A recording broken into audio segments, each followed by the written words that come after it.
Welcome to Nightmare Echoes. Listen, scream, and embrace your horror obsession. In this episode, Joseph is here to discuss Let the Right One In, and we also cover the book and the American adaptation as well. What's the difference between the Hawkin / father character? Which adaptation was more faithful? And which movie was scarier? Next week on the podcast is Apartment 7A. But until then, a movie that will have you thinking twice before inviting new people into your home. Let the Right One In.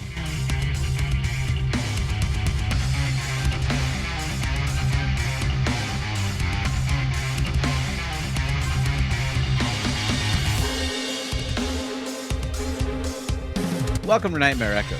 I'm your host, Elzar. I'm joined again by co-host Joseph. Joseph, how's it going? It's going great, man. How you doing? Pretty good. Today we're covering Let the Right One In, 2008. Although we will also collab on the remake, the American version, which Joseph's a little more familiar with. And I read the book, and we're going to kind of give an all-encompassing about everything except for the TV show, because we just didn't have time in our busy lives to consume another 10 hours of media. The American film is called Let Me In. Right. The book is called Let the Right One In. And in the final chapter, the word is off a little. It's like, make sure to let the right one in, or something like that. Yeah. And so this one is directed by Thomas Alfredson, written by John Javid Linguist. I can't pronounce any of this stuff. Swedish is not my Not your first language, huh? I tried a Swedish 101 course, and it was teaching me to say, excuse me, and can you speak English and stuff like that. But I got a headache so fast, like trying to learn that, which is funny. The American film was directed by Matt Reeves. Oh, okay. He did Cloverfield. Okay. One of them or the original one? The original Cloverfield. Like, they were all J.J. Abrams productions, but Matt Reeves directed the first Cloverfield film. And then, so this original film had a budget of 29 million krona, which is about 4.5 million US, and made about 11.2 million US. So more than double its budget, which is good. Yeah. The American one, budget of about 20 million and box office revenue 27. So didn't do quite as well comparatively. Right. The setting is Blackburg, Sweden, and the setting in the American version is Los Ambos, New Mexico. Correct. And they both take place in the early 80s. I think technically the Swedish one is in 82. The American film is in 83. So early 80s. All right. So we start. It's winter, heavy snowfall is out. We hear our main character say, squeal like a pig, before we've seen him looking outside a window. It's nighttime, and we see that a taxi is dropping off a man and a little girl at the same building where Oscar lives. And we show that he has this knife he's practicing fighting with. He eventually hides it away under his bed. And I think he has a sheath in this version. In the book, I think it's a pocket knife that pulls out. Okay. Yeah. We see that the new people have moved into the room right next to him. We can see from the external shot that they're setting up a poster and then cardboard to obstruct anyone from looking in, or, as we learn later, to block out all the light from coming in the house. And the little boy here, Swedish film, he's a little blonde boy, average size. Haven't really gotten a good shot of the other two since it's nighttime. And then the next day, they're at school. There's a police officer talking to them about violence in the area. He tells the kids about a fire that happened, but it was set to cover up a murder. When he asks how they would know that, Oscar raises his hand. He's proud to let him know that means that there was no smoke in the lungs, so the victim was already dead before the fire started. And Oscar gets to tell the cop that he reads a lot of books, and that's how he figured it out. In the book, he is talking about drugs, and he pulls out a little bag of heroin. Oscar's able to tell him it's heroin. But I think this whole fire and smoke in the lungs thing is a reference to a character that Eli kills after she loses Hawkin. She goes to this old woman, breaks into her house, starts drinking her blood, finds out that the woman has cancer, so her blood is no good to her, starts spitting it out. The woman's like begging her, I think, to kill her, but Eli's like, I can't do anything for you. Then sets the house on fire, I think, to try to kill her. And the reason we find out about this is because later on, there's this local boy named Tommy who's kind of like a fence for all this merchandise. He asks Oscar what he would know, because he knows he has all these magazines and stuff he's collected about crime. He said that either two things happened, because this woman is found outside, but no smoke was in her lungs. Either the medical examiner messed up and they just didn't notice that there was smoke in her lungs, or she was walking around after she was dead, which is not possible. And so it seems like Eli in the book is making more vampires than she realizes, because in this instance, at least, she stops feeding off the old woman, tries to burn her alive. She does get burned up and she does die outside in the snow. But if she had made it out, she would then be this vampire that's roaming around. And it Interesting. feels like Eli doesn't know that she's doing this. Yeah, it's interesting, but we'll go into more about, I guess, what she knows and what she understands. Right. Yeah. So after class, Oscar seems worried already because there's boys that are annoyed at him when he asks you the questions, like, you know it all, like, how dare you? He's trying to show us all up. Do you have all this information? He's running. We see that three boys who are names are Connie, Connie, Martin, and Yeah, Andreas. right. They are looking around for him, already trying to beat him up, I guess. They back him up into the locker. They ask him to make little noises like a piggy. And when he does it, they all laugh and then they leave. Yeah, so these characters in Let Me In, the American film, Kenny, Mark, and Donald. It's interesting because I felt that the American film, the bullying was much more harsher, abusive, violent. The kids in the American film, they curse, which I don't think they do. They basically call him Piggy, make him oink, kind of threaten him with a little bit of violence. But in this first scene where he gets bullied here, they give him atomic wedgie, like so bad, and he actually wets himself in that scene. And I should portray or mention that in the American film, it's Oscar is the boy's name in Let the Right One In, Right. and I assume the book as well, correct? Correct. Okay. And in the American film, they switch the names up. It's Owen, and Ellie is named Abby in the American film. Yeah. But in the American film, also Oscar slash Owen, the actor that portrays him is much more gaunt, thinner kid, skinny little guy. So yeah, definitely More easier reason to to get push picked around. on. Yeah. Yeah, what they seem to leave out from either movie, I mean, we do get a scene in both movies of him wetting himself, but in the book, they go over the fact that he suffers from incontinence. And so he doesn't know if he's wet himself. He could be in class and he's wet himself and he has no control over it. Oh And man. so he's developed this system. He got a sponge at home, cut a penis sized hole in it so he can lay it in there. And between classes, he goes to the bathroom all the time so he could squeeze the sponge out, kind of rinse it out, squeeze it out again, and then put it back in place so he's ready for the next class. And that's got to be a horrible way to survive, especially school where you're getting teased all the time. And I wonder, although they don't explicitly say it, if that is part of why he's getting teased. Okay. Yeah. I don't know if that's yeah. That would be really Right. bad. Right. If yeah, if that's a real life issue some people can have. I mean, I know there's adult diapers and all that stuff, but wow, yeah. I guess he's a little bit ingenious there, but in the Yeah. book, but man. Sure. So then we get a shot of Hawkin. I might be saying it wrong. I don't know. Sorry, Who Swedish listeners. Yeah, right, exactly. Who is preparing a kit with a funnel, a gasoline jug, and a gas mask. And he goes out to try to do his job, which his job is to get blood for Ellie. Prefer to call it procure meals. Okay. Yeah, sure. He's outside. He ends up asking a man for the time, and it's really a trick to gas him with halothane. Yeah, he actually tells him it's such a strange scene. I'll go into the differences here. Yeah, So the shot, it's clearly he's in a park, like a public park. There are people running, getting some cardio in, people walking dogs around here. There are lampposts and whatnot. So it's very lit in this scene. So it's a lot of white with the snow. As we mentioned, it's obviously winter. But yeah, he's just kind of standing there with his hands kind of behind his back, asking people for the time.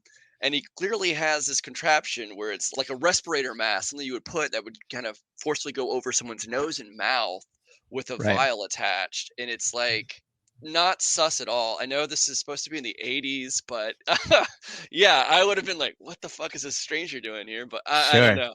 Yeah. Versus in Let Me In, they kind of incorporate the urban legend. I guess more so back in the 80s, this was actually a thing when you didn't have everybody with a car alarm. But Yeah, there was an urban legend, just in case anyone doesn't know, people would break into your car and there's supposed to be a murderer who would lay in the back of your car and then you would right. drive at night. Then they would kill you or take your car or whatever. And that's how Hawkin, in Let Me In, he doesn't actually have a name. It's just referred to in the credits as the father.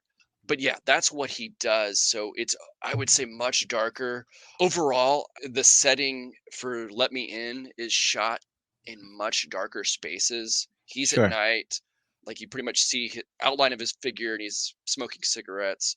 And then he pops the back seat of the car, gets in there, lays in there. In this first scene, he does it as the guy's driving home from a grocery store and gets him while a train passes. It's just, I don't know, for the viewer, it just creates such a tense, like, you know what's about to happen, and you're like, oh Right. shit. And yeah, and it's just, I don't know, comical's the wrong word, but it's just, I don't Sure. know, maybe unrealistic. I don't know. In the book, is that how he does it? So in the book, no, he has the mask and it's in his hand. It's kind of like he's trying to put his hand in his pocket with the mask, and it's a little boy. And the little boy's like, "Hey, what's that mask?" And he goes, "Oh, it's and he names the gas. And he said, "Well, what'd you use that for?" And it's like, "Well, I just came from work and I'll forget it, basically." And he just grabs the kid's head and shoves his face in the mask, like, I don't know what to say next, and just knocks him out with it, which is crazy.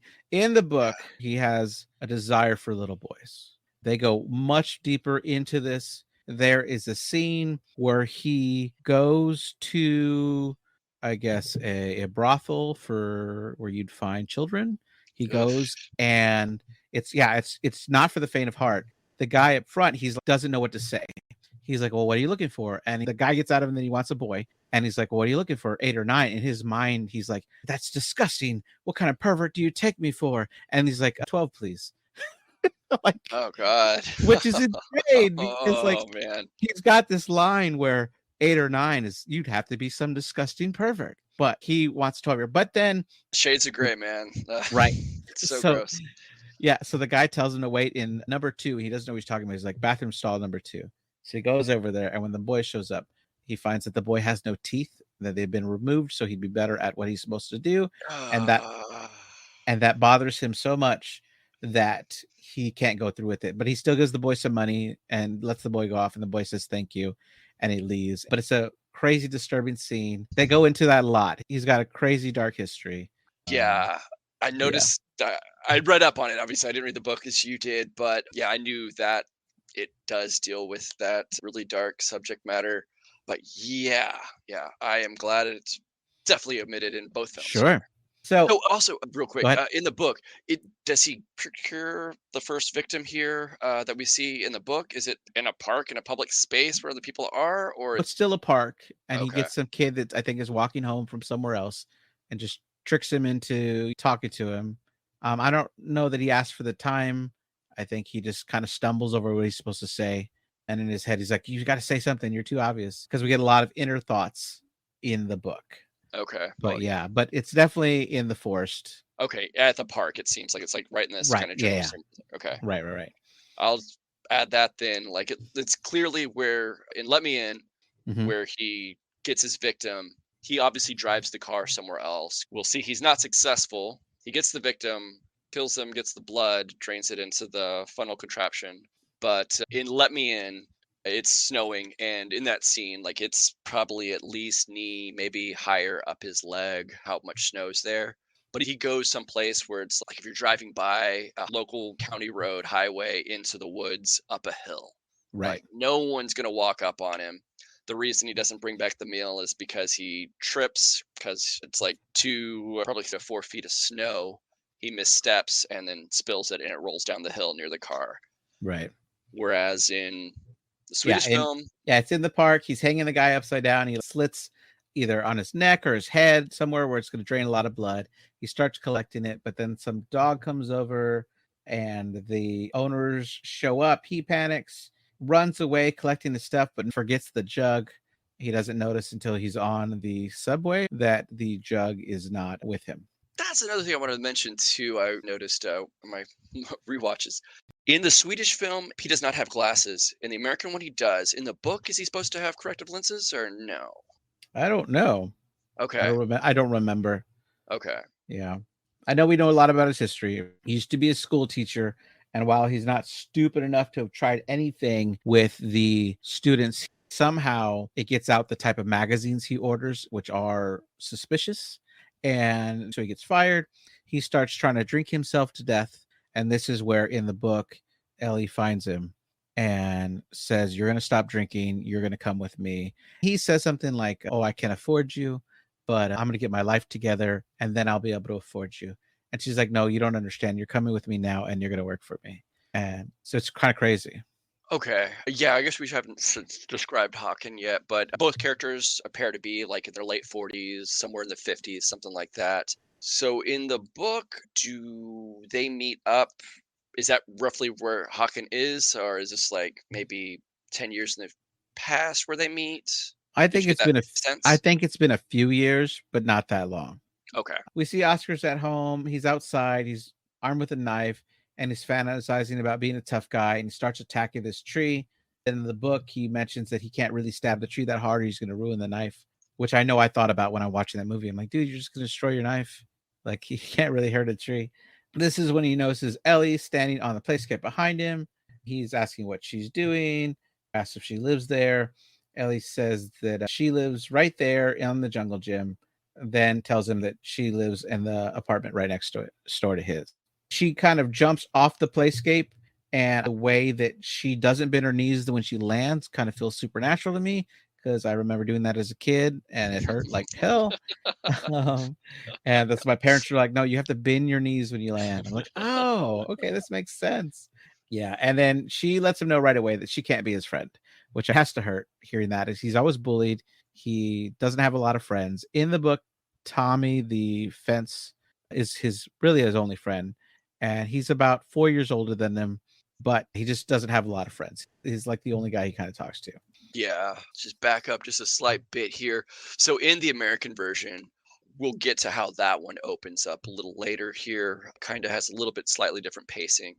But around this scene, so he is playing with a knife in his bedroom, but it's a kitchen knife at this point. He does procure a knife in a scene after the school scene that we already kind of went it over. He buys it at a little arcade. It's like maybe 3 inches. It's not a very big knife. Right. But while he's up there, they kind of introduce some characters, some side characters. He has a telescope in his room and he's kind of like looking around other people and other people's windows. First, he sees two characters, a female and a male. They look like they maybe were fighting. And then they make up. And then he looks at another neighbor when he's seen by the male and female. And he kind of turns his telescope and looks at another neighbor that's working out. All those three characters will be seen later. And that's kind of Right. when he looks out and sees Abby and the father, or Hawkin and Eli, walking into the building. Right. Okay, so then Ellie's scolding Hawkin for not bringing any food. Hawkin's just asking for forgiveness. The next day in class, the teacher's talking to the children about the killing. Connie asks if he were to meet the killer, would it be okay if he killed him? And the teacher doesn't seem to like that comment, but all the other students think it's funny. Next, we have the typical hiding in the bathroom scene when the bullies are looking for Oscar. They don't seem to find him. In the book, we have a scene where they're shaking up the door. Come on, let us in, Piggy. Come on, let us in. And we're getting Oscar's inner monologue where he's saying, I could just unlock the door, but that's not how the game works. They want to break the door down and then they might pick on me a little bit.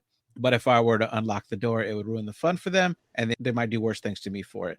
So he's starting to seems to know these rules, which is weird. There's also a scene where he's throwing rocks with another boy who used to be his friend a lot more and still he started getting picked on. But every once in a while, that boy will hang out with him. They're throwing rocks and they're trying to land him in the sand pit where little kids play. Then the bullies come out saying that that's going to hurt the little kids if they trip on it. And they tell him he needs to stay there and pick them all up. But Oscar knows he'll be late for class. So he says no, which causes them to wait for him after school because, Okay. but after school, he's like, okay, now I have time to pick them up. So he goes to pick up all the rocks and they don't care. They still try to beat him up anyway. Interesting. So, like the bullying, all the scenes in Let Me In, there's multiple bullying scenes, but they all happen like either in a locker room, the bathroom, except for one where it's kind of out in the open, where it's in the Swedish film. I think almost all of them, it's either outside after school where people are walking around. Yeah, I don't know if that just says something about how bullying was treated back in the 80s, but could be. yeah, when it was like right in the open and people were like, "Oh, just kids being they have to Yeah, learn and to puff some in up." I the don't know what the thought was, yeah, but in the book, the worst one is they are at a subway station and they grab him by both arms and he doesn't want to fight. He says, "Let me go."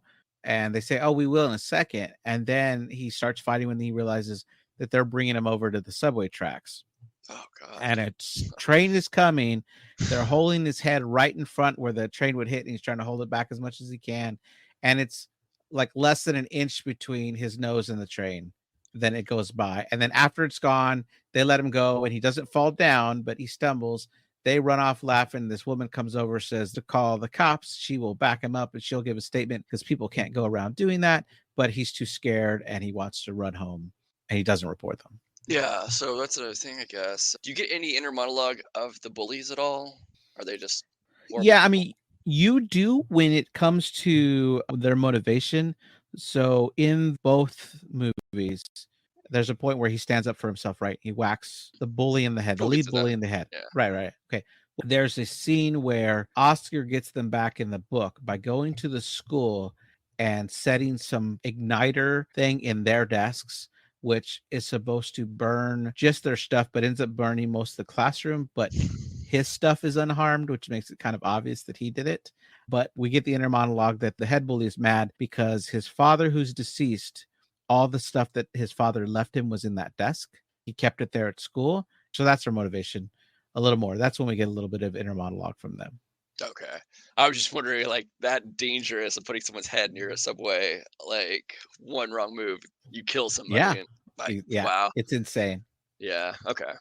Pretty sure there's no subway station in Los Alamos, so that's I guess why they don't have that scene, but that is a very scary scene. So, Sure. At home, Oscar's mom is telling him that he has to come straight home from school every day because there's a killer out there. Oscar's trying to say, but he's not even in the area. And she's saying, anybody could take a train over and kill kids here. I want you to come straight home. In the book, she says she doesn't ever want him leaving the yard. And he makes the comments like, I can't even go to school. And she goes, no, of course you can go to school, but come right back afterwards. yeah, I guess we haven't talked about that. It's clear he does live in an apartment with his mom. At this point in both films, we know that his parents are either in the American film, they're kind of just starting the divorce process and it's Sure. not happy. Do you get the feeling in the book and the Swedish film that they've been divorced a little bit For longer? Like it's I kind of do. more okay. I do. Yeah, because yeah, there's a scene at the first time they're eating dinner and Let Me In where it's the father on the phone and you don't really hear what he's saying, but you kind of hear the mom's responses and it starts off not happy, but just talking to somebody normally. And then it's like, I think she says, don't talk to me like that. And it's clearly not happy. And before he's kind of playing with the telescope, in the scene we mentioned before, he sees his mom crying on the couch. So it's clearly not a good time. So that's kind of his life, his home life. And it's just kind of sad, bullied at school and parents are fighting. Yeah, I feel like it's been long enough that the parents have a understanding of how the relationship works. She still calls the father in the book to get after him anytime something goes wrong. So she's like, you need to talk to your son and tell him to do this and this and this. And that's the kind of relationship they have in the book. Okay. Okay. And I do want to mention this right now, I guess. It's also clear that the mom is religious in Let Me In. I don't know if that's just because of how they're made, right? Like, if I don't know how big religion is in Sweden. I know some things, but I don't know the whole thing. But obviously, America was founded on quote Christian values, whereas Sweden was a country long before Christianity came to those lands there. So a little bit different. So they kind of push a little bit of religion in the characters in Let Me In. Is that seen at all in the book, or I I did can't definitely think. didn't pick it up in the film? Right. No, it's not in the book at all. Okay, Yeah. okay, We do notice that he takes the newspaper from his mother, although she doesn't want him reading that stuff. And we see that he has a collection of newspaper articles about the killing. He also has some clippings about different weapons. In the book, they go a little further that he has a hobby of collecting magazines that study crime scenes. He talks about how one time he got a stack of 20 or 25 magazines from a guy down the street who put an ad in the newspaper that he was selling them. He thinks the deal was too good. He feels like he basically ripped the guy off, and he was only missing like 2 issues, and he was extremely happy about it. And so he is known by other people as someone that knows a lot about crime scenes and stuff. And that's why, like, Tommy, who's that local fence, will pull him aside and ask questions about specific things that he thinks are weird. Yeah, it's interesting. I imagine, like, back in the '80s, being a true crime fan was seen as very morbid, whereas in our modern day society, there's podcasts that makes millions of dollars just talking Sure. about true crime cases. We have court TV going over the court cases. It's just way more in our face if you wanna delve into Yeah. that, and it's more accepted now, I guess, compared to back then in this time in the early '80s. But that explains how we knew how the person was dead without smoke in their lungs. Right. And then we go to the Sun Palace, which is a Chinese restaurant, I'm understanding. We meet a bunch of characters here that hang out all the time. They talk about politics. Jacques, one of the characters there, notices there's a new guy, which Hawkin. He tries to invite him over to the group, saying that maybe he'll be thankful and buy us a round of drinks. But Hawkin refuses the invitation. In the book, the man says, "No, but you can have a seat here. What do you want to drink?" And we get a little inner monologue saying that he doesn't think that it would be polite to say he wants whiskey since it's so expensive. But since Hawken is drinking whiskey, he says, "Oh, I'll have whatever you're having," to play it off. And so he calls the waiter over and tells him to get one of his. And then he puts down like 500 krona, which apparently is a really good tip on top of the bill that he had. And the character takes 100 of it. He's like, "Yeah, The it's too much." Locke takes 100 of it and pockets it, which Yeah. in the book they talk about he has no real physical income. He kind of relies on the good deeds of others. He's been living with Victoria forever, and he's got this whole agreement with her that anytime she wants him to leave, all she has to do is ask him to leave, and he will, and he'll come back sometime later, and she'll let him right back in. And so they're kind of like this on again, off again boyfriend.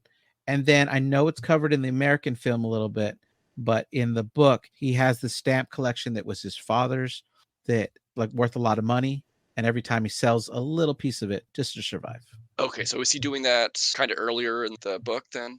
No, I'm just talking about how it's part of his thoughts a lot whenever we hear the character, Oh, like okay. because there's just a lot of discussion of how he survives. There's one point where Virginia says something like, "You just feed off of others," and he's like, "This is Sweden. All you got to do is pull up a chair and put out a bucket, and eventually someone's going to buy you a meal." It's like if people see that someone needs help, they'll just help. And she's kind of like, "You're just okay with taking advantage of people," and he's like, "That's just how I survive." Okay. I don't know if we mentioned, but in the book and film, if we're saying the town right, Blackburg Right? I is think so. kind of a working class area. It's pretty close to Stockholm, so it's kind of near a big metropolitan city. So that kind of he's a working class guy, maybe down on his luck, doesn't have money, and maybe he's found Victoria, and she kind of supports him.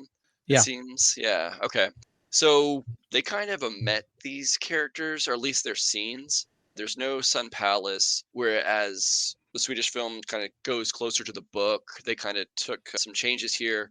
As already mentioned, the movie has a lot more darker scenes with the father and how he procures Abby's meals. The couple fighting in Let Me In that he spied with the telescope, that's Victoria, and they Right. changed Locke's name to Larry. So they're in it, but they just definitely very minimal roles here. The American film kind of goes into the more darker stuff of the father getting the Right. victim. And I feel like they made them in the American version a younger, more attractive couple. Um, I mean, we actually is that who we have? There's one scene of nudity. Is it her, Victoria? that is her. Yeah, it's Right. Victoria. Yeah. And yeah, she seems a little bit younger in the American film. I'm not sure. He might be roughly the same age. He's balding. Obviously, people can bald when they're 20, but I don't know. I think Yeah. more common it's a little later on in Sure. life. So I kind of put him at maybe a little older. The actor that portrays Larry, I'd say looks a little bit older than her, but Okay. I don't know. People age differently. Right. At night, Oscar is telling his mom he's going to go out to play. She's disappointed because she thought he was going to watch a TV show with her. This is where we bring in the Rubik's Cube, and Ellie comes out. They both claim that they want to be left alone, and they have this whole "you leave, no, you leave, I was here first" kind of thing. You mentioned that Ellie's never wearing shoes in the American version. Yeah, I Um, wanted to mention that in the American film, as mentioned, it kind of has a little bit different pacing. right. But when Abby and the father arrive, the camera pans down as she's walking in the snow across the apartment complex to the building. She's not wearing shoes. She's like in a skirt down to her knees and kind of a long sleeve hoodie shirt. Probably pretty cold if it's like freezing temperatures. Whereas in the Swedish film, she's wearing pants. She has some little leather patent brown shoes and a long sleeve shirt. So definitely dress for the climate. The other thing I wanted to mention too, going back to that Sun Palace scene, it appears to be shot in the daytime. And that kind of got me wondering. I found some website that kind of mentioned, I'm not sure exactly what month it was, but that part of Sweden definitely has longer nights and shorter days. Okay. Whereas in New Mexico, that's definitely not an issue. If it's nighttime, it's definitely nighttime. So I'm not sure where that scene, at least in the film, where it was, If because it I don't was know. morning. Yeah, yeah, because it looks like he's drinking milk in that scene, not Yeah. whiskey, and he looks like he had breakfast, but yeah. But I Well, don't know. Yeah. in the book, they definitely go over the fact that they self-identify as alcoholics, which is why there's a little bit of a lack of willingness to call the police in. That explains a lot. Like, that's Yes. because it kinda you think about it and it's just like, okay, yeah, if like, just speculating, but Hawkin clearly drinks in the book, and you kinda get the feeling like, why would you procure your victim? You don't shit where you eat, right? Like, why would you Yeah. kidnap somebody and do it right there instead? Whereas in the American film, he clearly, okay, gets the victim, takes their car now that they're passed out, drives them someplace else, parks the car, takes the body up there where he's isolated. Because you don't see him, he's not like drinking in the American film. I mean, he's not really socializing with anybody, which definitely, I guess, if you wanted to be like, who are the new people that are creepy? Oh, it's those people over there, right? That don't socialize with anybody. Whereas, I guess, the Swedish film and book, he's kind of seen out in public associating with neighbors. But I guess if he's drunk, they're drunk, it kind of explains maybe why they don't do some things Yeah. that you would think somebody, yeah, we should probably do this, or no, this is dangerous to do it here. Like, yeah. Ellie doesn't understand what the Rubik's Cube is. Oscar lets her borrow it and has to explain how it works. He also makes the comment that she smells kind of funny and that she looks like she's got to be cold. As Oscar leaves, we hear Ellie's stomach growling. Yeah, I don't think Oscar slash Owen hear that when they Yeah. go back home. But yeah, we kind of see the little playful banter they kind of have. I don't think that Owen is portrayed as kind of knowing. He's trying to be friendly to try to get. He's a very lonely kid, obviously, so he's just trying to be nice, offering her to have that Rubik's cube, and again, going to what Ellie slash Abby knows. Obviously, vampire been around a long time. It kind of goes into like, I don't know, I don't want to delve too deep into like vampire lore too much, but it's like an interview with a vampire. They learn just because they were made a vampire at a young age doesn't mean that their mind is stunted. But I guess in this movie, it kind of makes it seem like if you were 12, you kind of always think like a 12-year-old. Yeah, I would say that Oscar tells Ellie that in the book, that Okay. maybe you don't understand why you're a vampire because you were made a vampire at 12. And she says, "Do you think I'm stupid?" And he goes, "No, I just think kids are dumb and you're still a kid. I don't think Interesting. it allows you to develop an understanding for some things," which I took as, well, the reason why she's making vampires and doesn't know she's making vampires. Yeah. Yeah. Yeah. Then we have Jacques and Locke, I guess, Yeah. walking to their apartment, and they part ways. We see that Gustav is looking from a balcony. Jacques walks under a bridge. He hears Ellie asking for help. He agrees to carry her to her phone, but as soon as he lifts her up, she attacks him. And the Gustav from the balcony watches in horror as Ellie drains blood from him and then twists his neck. Yes. So here she kind of realizes that don't want to make a vampire. So yeah, the differences here in the American film, as mentioned before, Owen spied a neighbor of his in the apartment complex working out. That is Jack. He's out running around in the snow, trying to keep fit. The differences here, it's like a big walkway in Let the Right One In, like I would say probably 10 yards. Whereas Let Me In, there's no witnesses and it is very narrow, maybe 5 feet of Sure. walk space in that tunnel. But it pretty much plays out the same way, just no witnesses. There is no Gosta character in Let Me In. Right. So we see in one window that Oscar is listening to Eli and Hawkin argue over what has happened. He can't hear that well, so he puts his head against the wall to try to hear better. Gustav goes back into his house, and we see that he owns a lot of cats. He goes down to where the people all hang out, eat, and drink at that Chinese restaurant, and he lets them know what they saw. They mention they haven't seen him in years, but he tells them about Jock, and they all got to look They question how big the kid is, but they find the blood. Yeah, so wanted to mention this in the American version, it does have a little bit of stuff there. Actually, the father calls Abby, he says, I think you bitch. He's very upset that there's a body now and he has to deal with more grisly shit. Yeah, that's what I wanted to do tonight. Yeah. Right. So, yeah, you do get that just, yeah, a few scenes back where he talks to her about that he's sorry that he didn't procure the meal like he was supposed to. Both of them play out pretty much the same. Just feel like the father, I don't know if it's just the acting, but he comes off a little bit more like really kind of forgiving.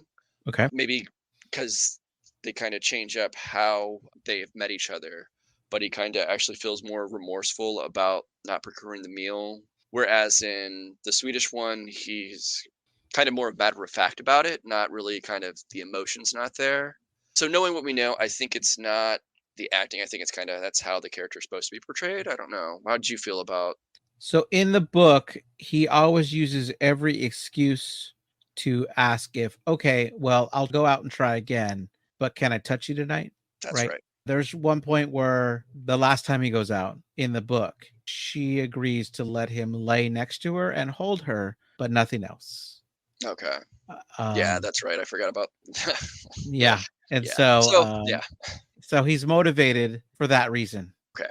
Hawkin is already collecting the body. He dumps it into a hole that's of a mostly frozen over lake, and he uses a long, heavy duty stick to. It's like a uh, snow marker. So it's kind of like you put them out in your yard, kind of where the curb is. So when the snowplow comes by or somebody's walking, they know there's a curb there. They don't. Now that I live in a place with winter, yeah, I oh, know I these was like, things. oh, that's great. I was Yeah, like, I do not. Like yeah, in no. Texas, I don't experience these. Oh, I know. Except for what 2021. That was the time you got snow.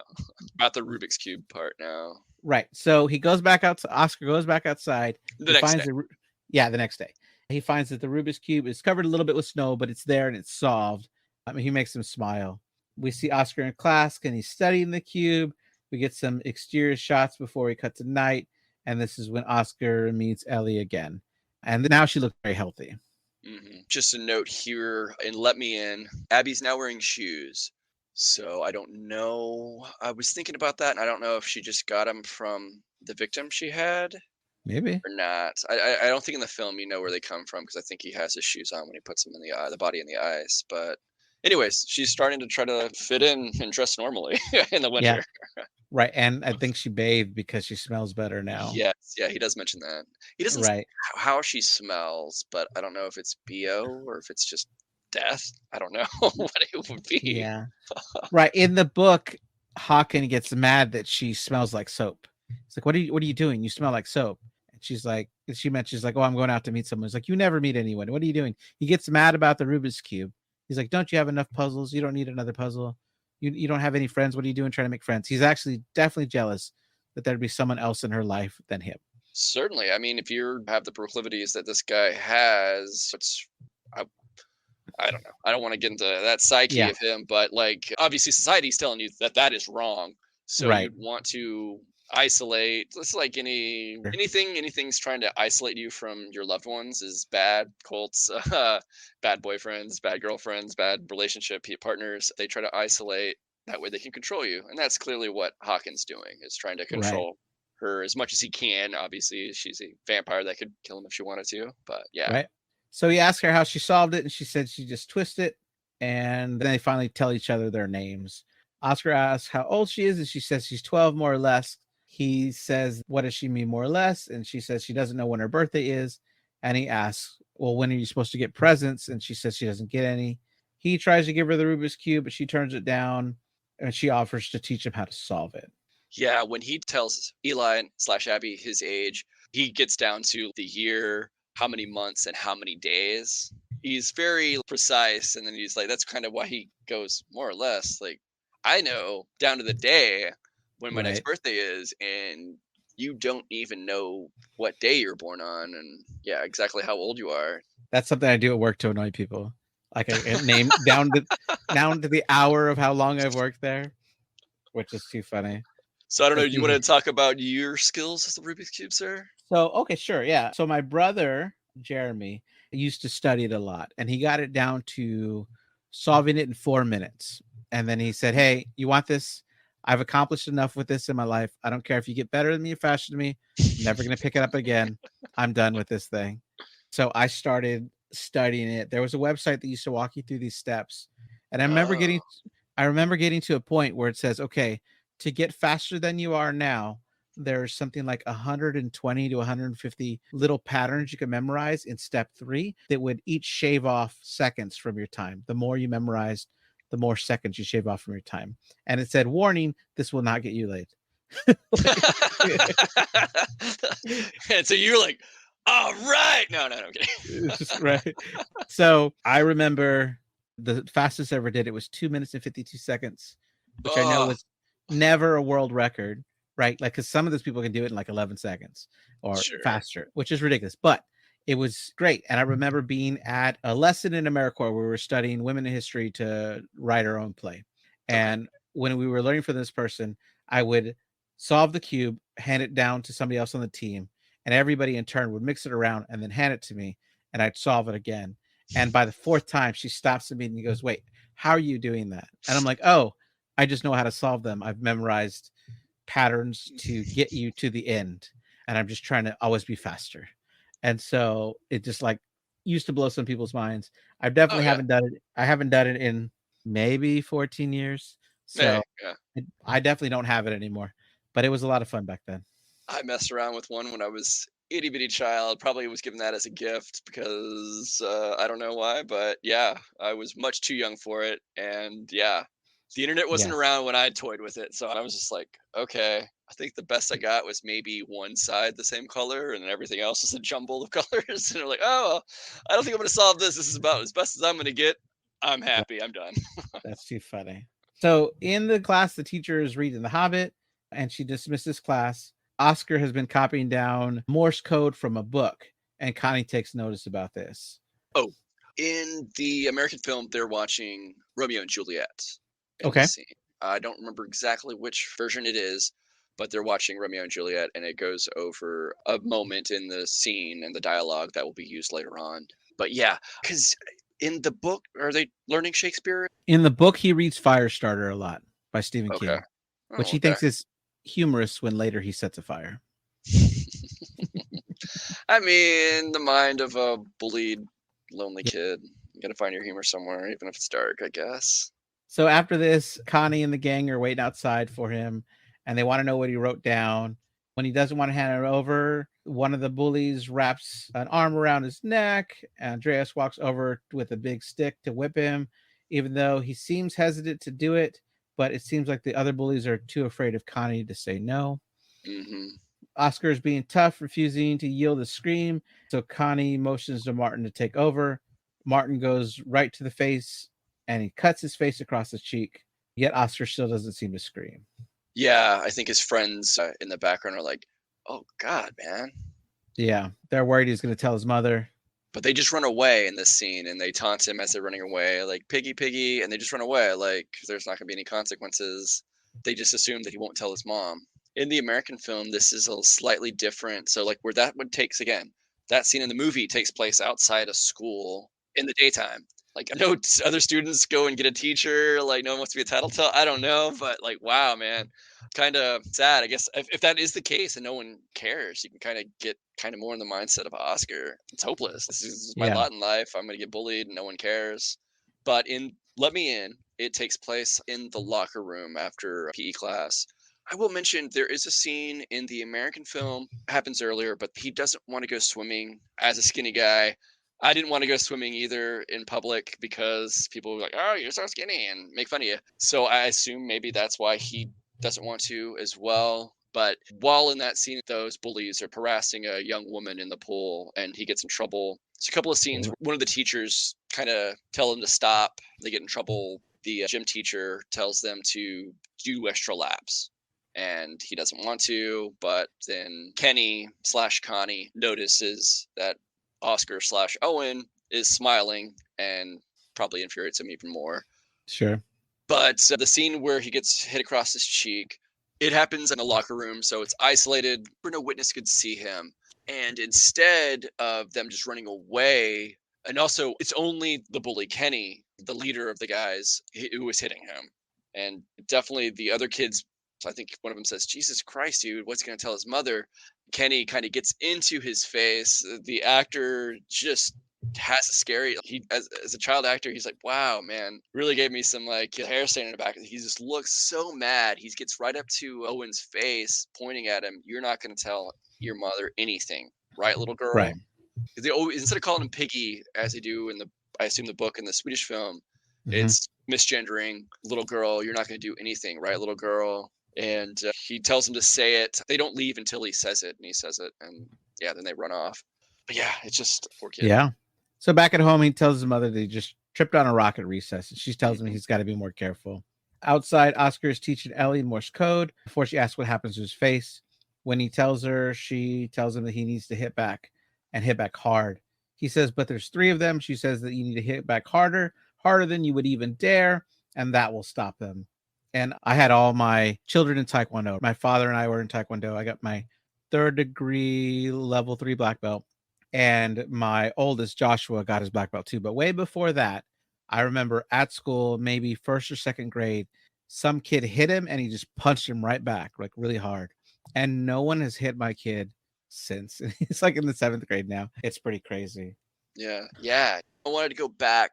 When he's at home and Let Me In, it's kind of funny. The mom, she's praying before meals. She has images of Jesus Christ on the wall, but her prayer in it, she recites, "Protect us from evil."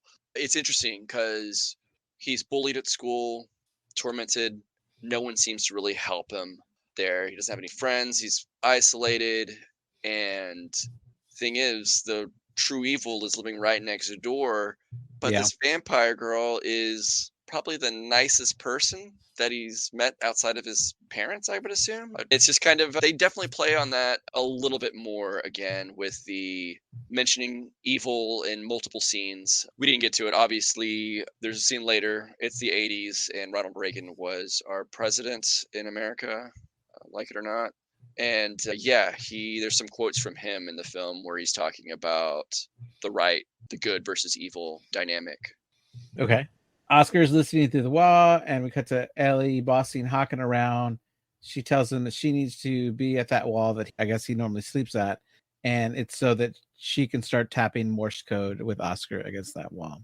The next day at school, Oscar signs up for the weightlifting program, and the instructor is excited about his interest. I definitely took note in the book. The instructor is of Spanish descent. He is speaking Spanish on the phone when Oscar meets him.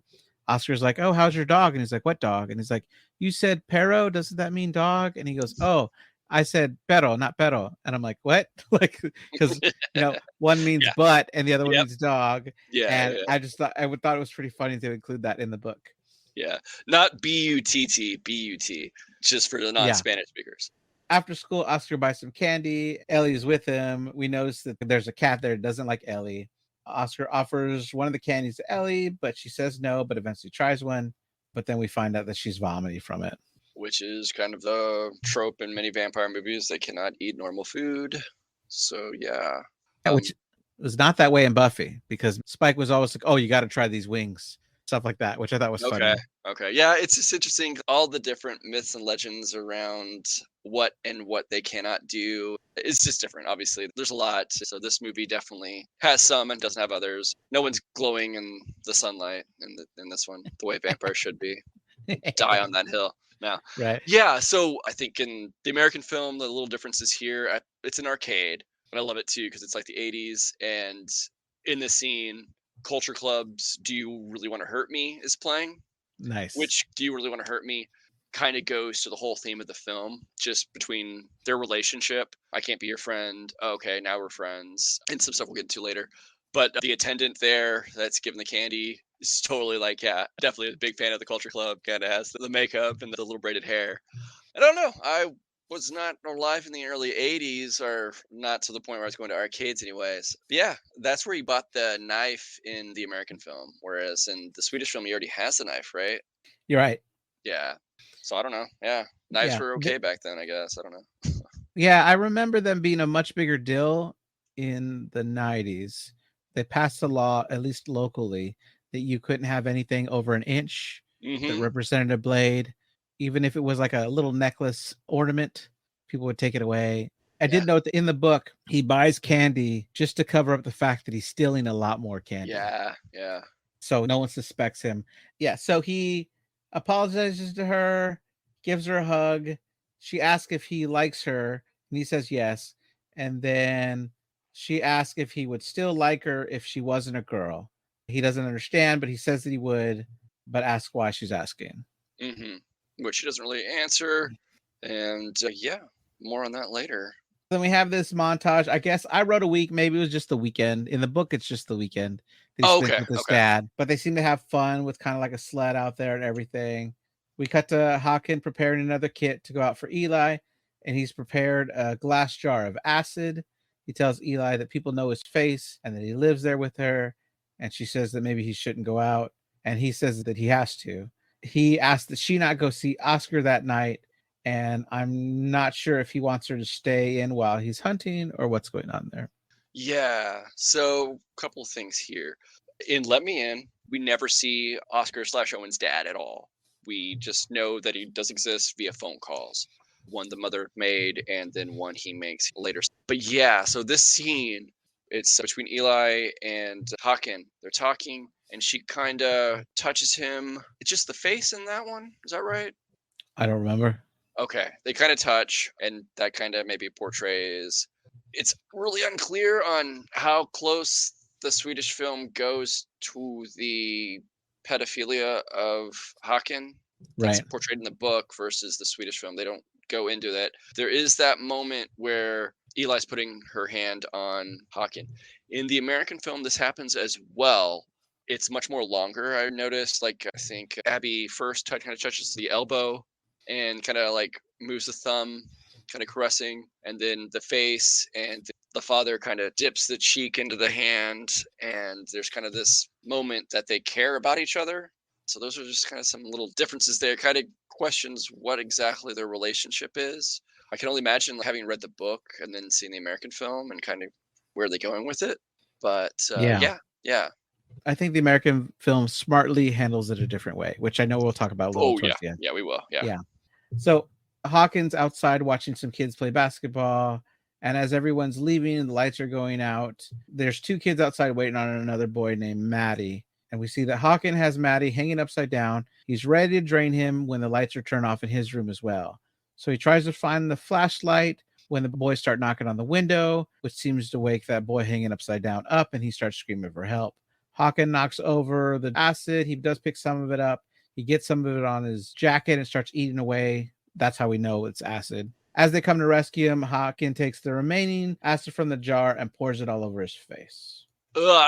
Yeah. So again, differences with Let Me In. He's seen, and maybe it's because he's drinking, or maybe he wants to get caught. Who knows? But the scene in the movie, we see him plainly outside the window where these guys are playing. He's maybe a couple of yards from the window.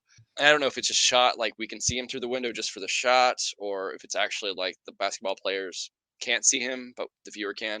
They don't seem to acknowledge him out there. But just that aside, we don't see how he gets the victim. It just kind of cuts from him outside, and then next thing we know, he has the victim in that room. So it's completely done differently in Let Me In. As mentioned, he gets in the back seats of cars. This time he has picked his victim, and he's at a gym. So he goes and gets in the back of the car.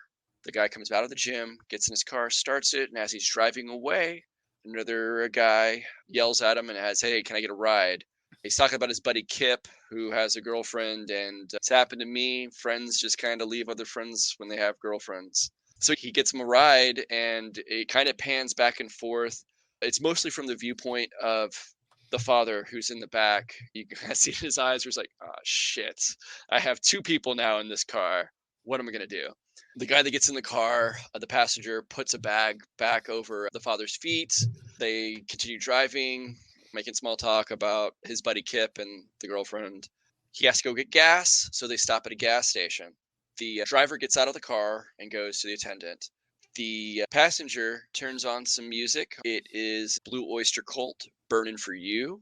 Then he gets a cigarette, looking for a lighter. I can't find it. So he reaches back to his bag. But to his surprise, he sees the shoes next to his bag. And then he looks over to where the head would be. And he sees Hawkin. Boom, tense. It's like, oh shit. So Hawkin / the father gets up. They start wrestling. He's behind the passenger seat, grabbing him. He just has a vial of some kind of knockout fluid. So he just kind of has to hold it near their face. He doesn't have the whole mask contraption. So they're wrestling. He's opening it. I assume not wanting to spill it, but he's kind of just grappling him. The music's blaring. It kind of cuts to a driver dealing with the gasoline attendant, and it kind of pans, and you can kind of see the car and them wrestling in the background. Then he's leaving the gas station. He runs into two other dude bros in the Letterman jackets from the high school, and they're kind of talking.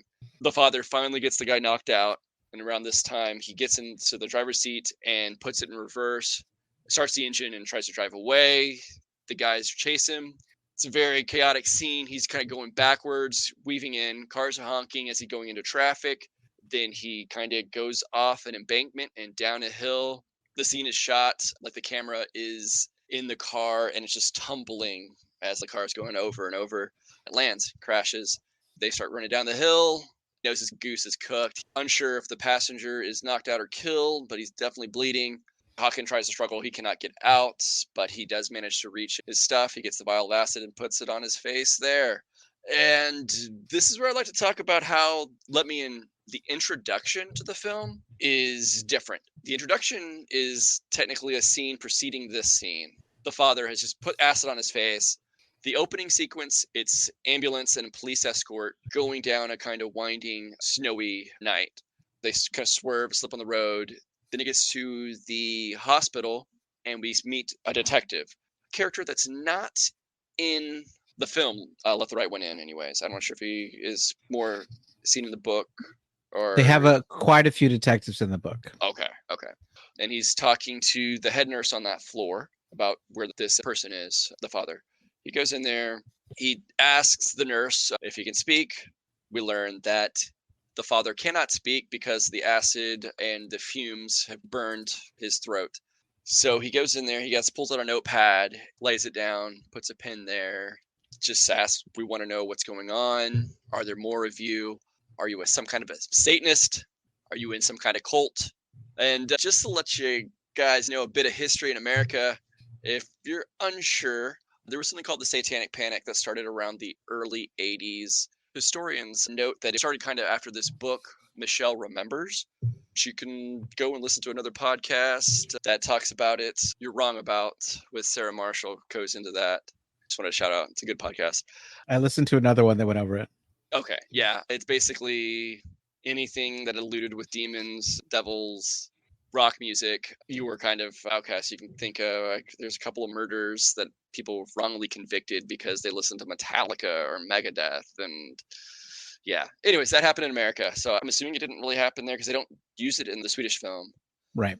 But it's clear that's the mindset here of this detective. But he kind of leaves it there as the nurse comes back to get the detective out of the room, saying the nurse at the front desk of the hospital is calling for him. He's talking on the phone, and you hear him say, "Daughter, is she still there? What?" At the same time he's doing this, the nurse at the desk on the floor is going back to check on the patient. There's some beeping going on. So some diagnostic tool is either malfunctioning or not on the patient. Then she lets out a scream. We'll continue when we get to the scene here and Let the Right One In. But it kind of portrays a little bit, basically, before we get to that part. This is where you see another scene with Reagan talking about good and evil. I've worked in hospitals quite a bit. I don't know, back in the 80s, they just had windows, but yeah. We'll talk about that later. I do want to mention that the detective is played by Elias Koteas, Casey Jones from the original Ninja Turtles. My wife would watch him in Chicago PD. Okay. But I really liked him. So it's really easy for me to like a film when there's already actors I like in them. Yeah, the roles right. And in the Swedish film, I wouldn't know any of the actors. Sure. Even though I've been watching a lot of Swedish horror lately, but I just haven't overlapped with them. But I thought it was pretty cool. Yeah. So Oscar's at school, weightlifting. When he gets done, we find that the bullies have put his pants in the urinal. Presumably they peed all over them because they're soaking wet. Yep. We see him walking with them in a bag. and he's got to be really cold because he's wearing no pants. It's In like the book, shorts. yeah, in the book, another kid tells him that his pants are over in the bushes there, but the kid didn't think it would be a good idea to bring him to him, or it just didn't cross his mind. But it might be that if you're seen helping the picked on Yeah, kid, then you might then incur the wrath of the bullies. So I get yeah. that. So Ellie is laying on a bed at home when the news reports that the cops have found a man that they cannot identify due to his face. Eli then goes to the hospital, tells the woman at the desk that she's looking for her father. She tells the woman that the police brought him in. The woman tells her that he should be on the 7th floor, but it is a restricted ward. She offers to call them, but Illy says never mind, backs away, and then the woman sees that she's barefoot. Yeah, so this is where I was making jokes about no shoes, no shirt, no service. This is where Right. Ellie's walking in here and would not get any service, whereas Abby, more often than not, is never wearing shoes except for a few Right. scenes. And whereas it's kind of opposite, where Ellie is wearing shoes more often than not. But yeah, she's not wearing shoes here. And yeah, Right. that's who called. And yeah, she kind of just backs away. The nurse goes look for her, and she's not there. Yeah, and it's crazy because I think in It's a both wide shot. yeah, in both versions, if you look, the nurse is in the foreground really worried, but you hmm see that Ellie is climbing up the wall, hmm which I would say in first viewing I didn't see, and a second viewing I was like, that explains why it's such a wide shot. Yeah, it's just like whenever I watch horror films, I'm always looking in the background when it's a big white shot and looking for any sense of movement. Oh, I saw this here. Right. Have you seen Long Legs? I have not seen that. But in Long Legs, I feel like the entire movie is this wide shot. The character's in the middle, and you're looking around tense on the edge of your seat the entire film, waiting for something to jump out. And it's Okay. so good in the fact that you're on the edge of your seat the whole time waiting for something to happen. Okay. Yeah. It's a way to do it where it's like it's not jump scares, it's just the anticipation of, Yep. which I like much better than just a loud noise and oh, yeah. Yeah, exactly. Yeah, it's cheap. All right. So now outside the window, she taps, asks if she could come in. He opens the window, takes his oxygen mask off, and offers her his neck. hmm She does drink from him, lets him fall to the ground, and Hawkins' body falls, and there's blood everywhere. Yeah. He actually falls in the Swedish film, and there's like a little like covering over the entrance to the hospital where his room is above, I think 7 or 8 floors up. Okay. And in that one, his head kind of hits the cement slab that's kind of covering the entrance. So he hits his neck, could conceivably break his neck there. I mean, I think he would have in the way that scene falls. But when Right. you do see it kind of pans down to his face, could be a death rattle, but yeah, you do see some breath leave his body. But this is a little bit different what happens in the book. Yeah, I want to cover it at the end, but Okay. know that going forward in the book, Hawkin is not done here, and there's a lot that happens. Yeah. Okay. So we have a scene where two characters that are regular at the restaurant and are friends with Jacques are wondering why anyone would have killed him because he's so nice. Those characters are Locke and Virginia. Then we see outside Oscar's window, Ellie is asking for permission to come in. And in the book, this is where Ellie had just gone to kill the old woman and burn down her house. Okay. The woman that she found out had cancer. So yeah, in the Um, movies, she's just flown back from the hospital after drinking right, from Hawkin slash the father. They play out right. the same. Yeah. Which does happen. It just I think it's in a different order in the Sure. book. So he lets her in. She's completely naked, climbs into bed with him. And she specifically says, "Don't look at me." Right. He notices that she's ice cold. He asks her if she wants to go steady with him, and she doesn't understand. He asks if she would be his girlfriend, and then she says again that she's not a girl, which definitely confused me. And then I guess by the end of the movie, at least before reading the book, I felt like that's because she's a vampire. The hmm book definitely has a different answer for that. Yes, and the movie does Um, too. The Swedish film does. oh, that's right. So Oscar says he doesn't care if she's a girl or not, and they can just keep things the way they are. She asks if they will have to do anything special when they go study. He says no. And since they are keeping everything the same, she agrees to go study. Yeah, you can kind of see like the innocence of the Oscar slash Owen character. He's like, anything special? Like, I don't know. And so you kind of wonder that Abby, Ellie have to ask that. It's like, what have they experienced that they would have to ask that? Which is dark and sad.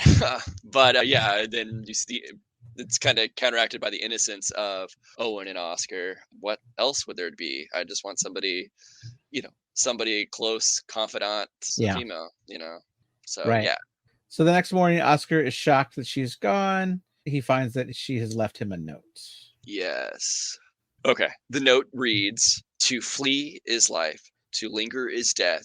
Yours, Ellie." Okay. And that is a quote. It's Romeo and Juliet. I don't know the scene. I'm sorry, I'm not a big Shakespeare head, but yeah.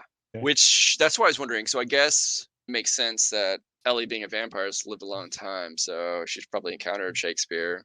But I don't Yeah. think in the Swedish film do they go over Shakespeare at all. I don't know. Okay, because yeah, in the American film, there was a scene where he has the book and he doesn't seem interested in the book. But when Ellie kind of go, "Oh, you're reading this," and then he kind of is there's another scene, but he's reading the book and like the school bus or something. I think it's when they go to the field trip. But yeah, he kind of gets interested in it. But Okay. yeah, that's what the note says. They're going on a field trip now. They're going to play in the snow. They're all ice skating. And Connie comes up to Oscar and asks if he wants to go for a swim. But then they walk away without doing anything. Oscar walks around and finds a really big stick. Or is it the same heavy duty snowmaker we think? Yeah. Okay. So in Let Me In, it's clear because Hawkins left. The father has to cut the taut rope that's kind of making the barrier for people to not fall into this hole there, where it's like a drainage pipe where he put Jock or Jack's body. So he has it there. I believe it's the same thing. And before that, the reason they're asking if he wants to go for a swim is because it's in the Swedish film.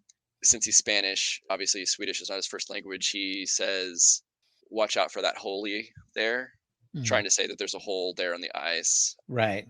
But yeah, so that's why they're asking him to swim because they're warned that there's a hole, and so they're of course, obviously, if they put his head near a subway at this point, then yeah, throwing him Yeah. off into that's I don't know, still dangerous, but maybe it's not going to be instant death like getting your head hit by a subway. Ugh. Right. So they come back for him saying that he needs to go for a swim. He says no. The teacher, Avila, is watching them at this point. Then two kids come up, say they have to pee, and he tells them to go behind the trees. Mhm. In the book, he says just to pee right there. And they're like, in the snow? And he goes, yeah, it makes a new kind of special yellow snow, uh, which that was hilarious. So, just Um, curious, is there any like, do you get any more feeling about that? Like, it seems like in both films, maybe this PE teacher, I don't know exactly what he is, but he's definitely seen in a lot of the gym scenes. He's the only one that kind of actually seems to be aware that maybe Oscar slash Owen is being picked on. Do you get that yes, sense in the books? Okay. yeah, definitely. So after everybody seems to know without having real evidence that Oscar's the one that burned the desks of the bullies, Hmm. instead of the bullies calling him to come to the swimming practice, it's Mr. Avila that calls him. He says, I don't care if you did it. I don't care if you didn't. If you want to talk about it, I'm here to talk. If you don't want to talk about it, we don't have to talk. But I want you to come because if you sit around and do nothing, you're going to become weak.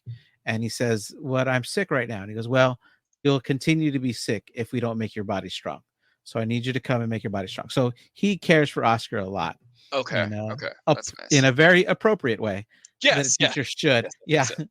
which So is it's kind great. of yeah, it wants you to be stronger. That way, maybe like in your son's case, you fight back and maybe it'll Yeah, stop. Like if you can get stronger, if you stay, you're hiding from the fact, you're letting them kind of win in that way as well. right. As they come over, Oscar says that he's going to hit him with the stick. They don't believe he's going to do it. He's walking towards him really slowly. Oscar smacks him in the head with the stick, which hits him in the ear. Connie grabs his ear and goes down. Uh, Yeah. So I can't remember if it plays out the same, or maybe because of the subtitles, it's different. So Kenny in the American film asks him, "What are you going to do with that?" And he says, "I'm going to hit you with it, comma, if you try anything." So it's like he leads with that threat, not like I'm going to defend myself. It's like I'm ready. I want to like it felt to me anyways that he wanted to swing the snow marker, and yeah, like he just basically the kid just takes a step and then boom. I can't remember. Is that the scene of his ear? Is that as gory in the Swedish film as it is in the American one? no, I would say everything in the American film goes harder on the gore. Okay, yeah. So Connie starts screaming and gets the attention of a female teacher, but then everyone gets distracted when two little kids start to scream because they found the body of Jacques. We Yes. see emergency vehicles pull out. They have to use chainsaws to cut the body from the ice. And when they pull out this large square of ice, the body is still just hanging in the ice. Sure. No, it's just subtle, but like you mentioned, that there's a female teacher who does skate over to where the bullies and Oscar is in the Swedish film, and she immediately, the blame is on Oscar, which, I mean, in this case, he did do something, and that's what's witnessed, and that's kind of what happens sometimes when the bullies don't get caught, but it's when you defend yourself and then you get caught and you look like the aggressor. But yeah, going on to just kind of the world seems against poor little Oscar here. That's not in the American film. They don't have a teacher go over there, but you just wanted to throw that in there. Yep. At home, Oscar's mother is yelling on the phone to his father and telling his father he needs to talk to him. But once Oscar's on the phone, he just cares to see how Oscar is doing. We then see Oscar weightlifting, and a little later, while everyone is swimming, there's a kid named Martin who's One looking of the like he's bullies. working. Okay, he's working up the nerve to talk to Oscar. Yeah. He tells Oscar, who is already in the pool at this point, so you do swim, and then lets him know he was just joking around. And then he sees that Ellie is there outside looking at him. Yeah, so want to back up just a quick thing. So yeah, you get that phone call with Oscar and his dad. In the American film, this is the second time you kind of get Owen and his dad, and this is where he's talking, and Owen in the scene actually calls his dad. It's like I can't remember if he was home alone or maybe his mom was.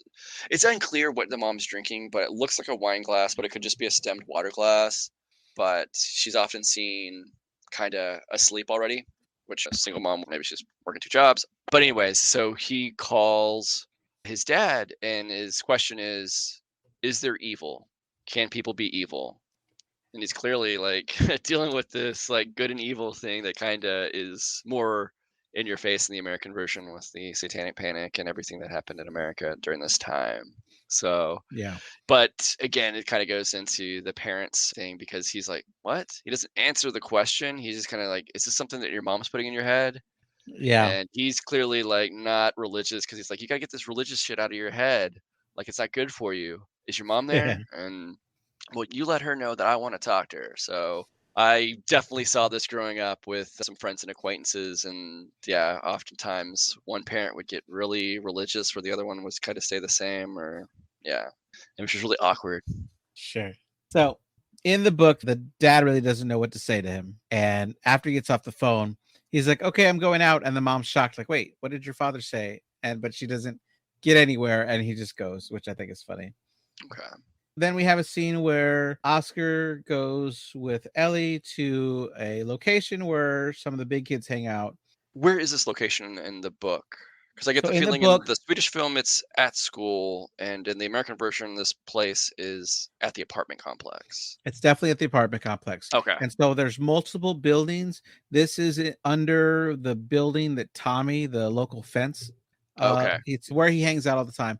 In the book, it seems like Tommy gets along with everybody. So he also does get along with the bullies. He doesn't really pick sides, but we know that the bullies sometimes hang out there too. So he listens to check in the book to make sure no one else is there when he takes her to this location. Do you get the sense that Tommy is he again 80s? I don't know. Is he like just stolen items? You think like, or is it also like kind of like illicit like drugs, like marijuana or anything I else like just that? Or It really seemed like he always was just fencing something that a kid would want. So he sells Oscar a Walkman with headphones for 50 krona. And in the book, Oscar has a route where he puts flyers or hands out newspapers, depending on what they want. And he makes 80 krona a week every time he does it. And so Tommy's so cool. He's like, well, if you don't have it now, just pay me next week, but you can have the item now. And okay, he also tries to sell him an RC car. It's like 300 krona, which he says it would be 1,000 krona in the store, and it's brand new. So we just get the idea that somehow he's getting stolen items 5 finger and discount. he's selling them. Which I guess Okay. there is a part. There's a lot of politics in the book with adult Okay. characters that doesn't seem to really go anywhere. But there is a character who's arguing about how he accuses the toy store owner of always ripping off kids, and the toy store owner says that kids are always ripping him off. He makes some comment about how all you have to do is buy some $5 Taiwan toy and sell it for 100. And he goes, I don't sell those kinds of toys here. And they argue back and forth. So maybe that's a line put there to let you know that that's where Tommy is getting the toys from. I don't know. Okay. Yeah, But it's I don't know. possible. It could be comments also on the economy Sweden was in the 80s. I don't know anything about that. Yeah. Right. So Oscar brought her down here to do like a blood brothers pact, right? And in the book, he's trying to understand what love is. And he goes to a female teacher to ask her. She is trying to explain it to him without obviously getting into any details. Just says that you make an agreement with someone that you are theirs and they are yours, and you're the only ones for each other. And he asked if a boy can love a boy. And at first she goes, yeah, that's different. That's called friends. And he goes, but what if you want to make the pact with a boy and a boy? And she, oh, that is something too. I can't really talk about that right now, but if you'd like to come talk to me later, we can talk about that more privately. So he Assuming that he may gay, be gay. Okay. right? Or interested in that he might be. But Gotcha. she tells him that you make a pact with somebody that you're mine and I'm yours, and we're the only ones for each other. So in his brain, the only way to make a pact in the 80s was blood brothers. Yep. Like, right? Like you cut your finger, you cut the other finger, and you put them together. But this doesn't work because Ellie is a vampire. Yeah. So Yeah. Blood is flowing blood. Makes her hungry. Yeah, it does. She gets very vicious. I would say in that American version, it's definitely played out scarier. Yeah. She drops down to her hands and knees, and her head goes to where the blood is dripping down onto the floor and licks it. Yeah, she tells him to run, and so he has to get out of there. So yeah, in both the films, he does not. She leaves. Does that how it plays out in the books? Yeah, in the book, she tells him you need to leave. Okay, and he does and he leave. doesn't. Yeah, and he doesn't Okay. understand at first. Yeah. Okay. So in the film, she says it I think twice, and then she runs. So clearly, she has a desire, but she does not want to hurt him, so she flees. Right. And so we are at Ghost's place. They're talking about how the body was found. They had to use a chainsaw to get him out. Ghosta is afraid to make a police report, and he thinks that they will think he's crazy and lock him away. He's a crazy cat, man. Crazy cat people need to be locked away. I'm putting my foot down here. I'm down on this hill. No, I'm kidding. I love cats. I love dogs. I love all the animals. So Locke is saying that now that Jock is gone, he has nothing left, and Victoria, who's right next to him, gets upset, saying it isn't true. He gets mad at her, accuses her of being cold, and she gets up to leave. And what she does, all the other men joke around that he's real smooth, and so he leaves to go after her. So, is there? You mentioned their relationship. Is there a relationship more with Locke and Jacques? Like, why he is so like my buddy died beyond just they think that some kid killed him in the tunnel way, and now the body's missing. Right. Like, Well, is it it's more like they were like best friends? They used to work together. Like they go back like 30 years, or is it? yeah. I mean, he does say that it's his best friend, and he messes up saying because he's mad. He says that she isn't anything. She'll never understand what he meant to him, and which really hurts because they've been sleeping together off and on for years. Yeah. He stays at her place. He's got no job, no income, and he's being an idiot. Very much so.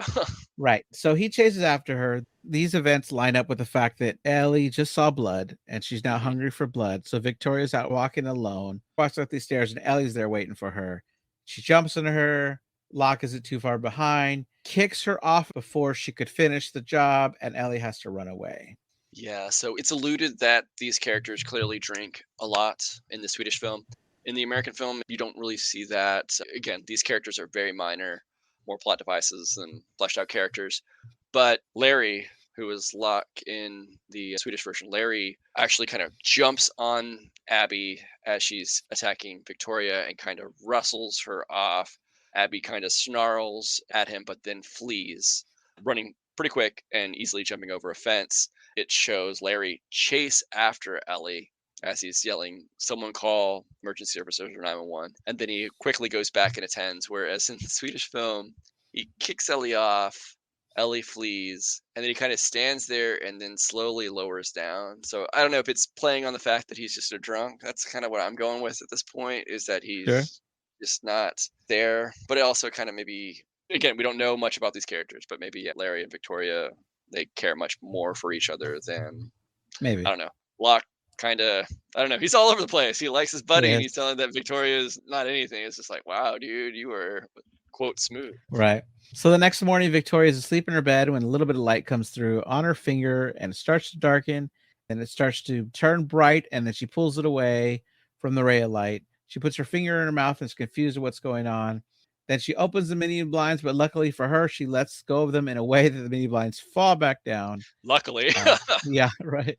Later, she's looking at a mirror and she smells the blood on her bandage. In the book, there's a lot more that happens with her in the story. She Okay. makes a sandwich, but realizes she can't eat it. She goes into work, but they think, well, you were just attacked. Maybe you should take a couple of days off. She cuts her finger while putting away shrimp at the grocery store. She starts drinking her own blood, which she becomes obsessed with at home, drinking her own blood. She Ugh. realizes that she's a vampire. She can never kill any one of her friends, so she's not sure how she's going to live. Interesting.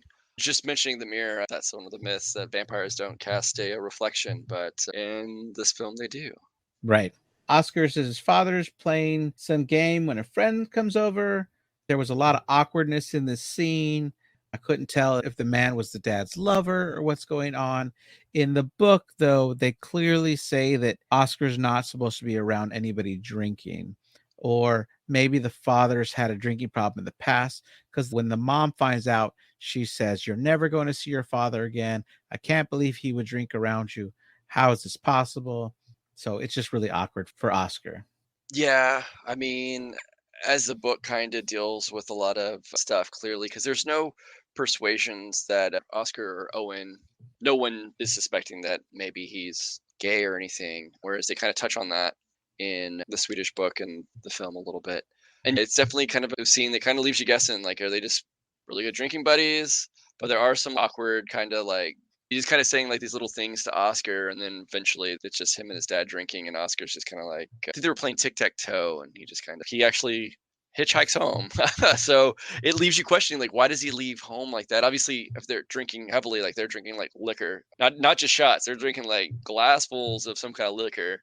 And obviously he couldn't drive, but why he couldn't Mhm. stay, and it just kind of leaves you questioning like maybe that's why his parents are divorced. But I don't know. Yeah, it's Right, unclear, but definitely the situation kind of could let you read it multiple ways.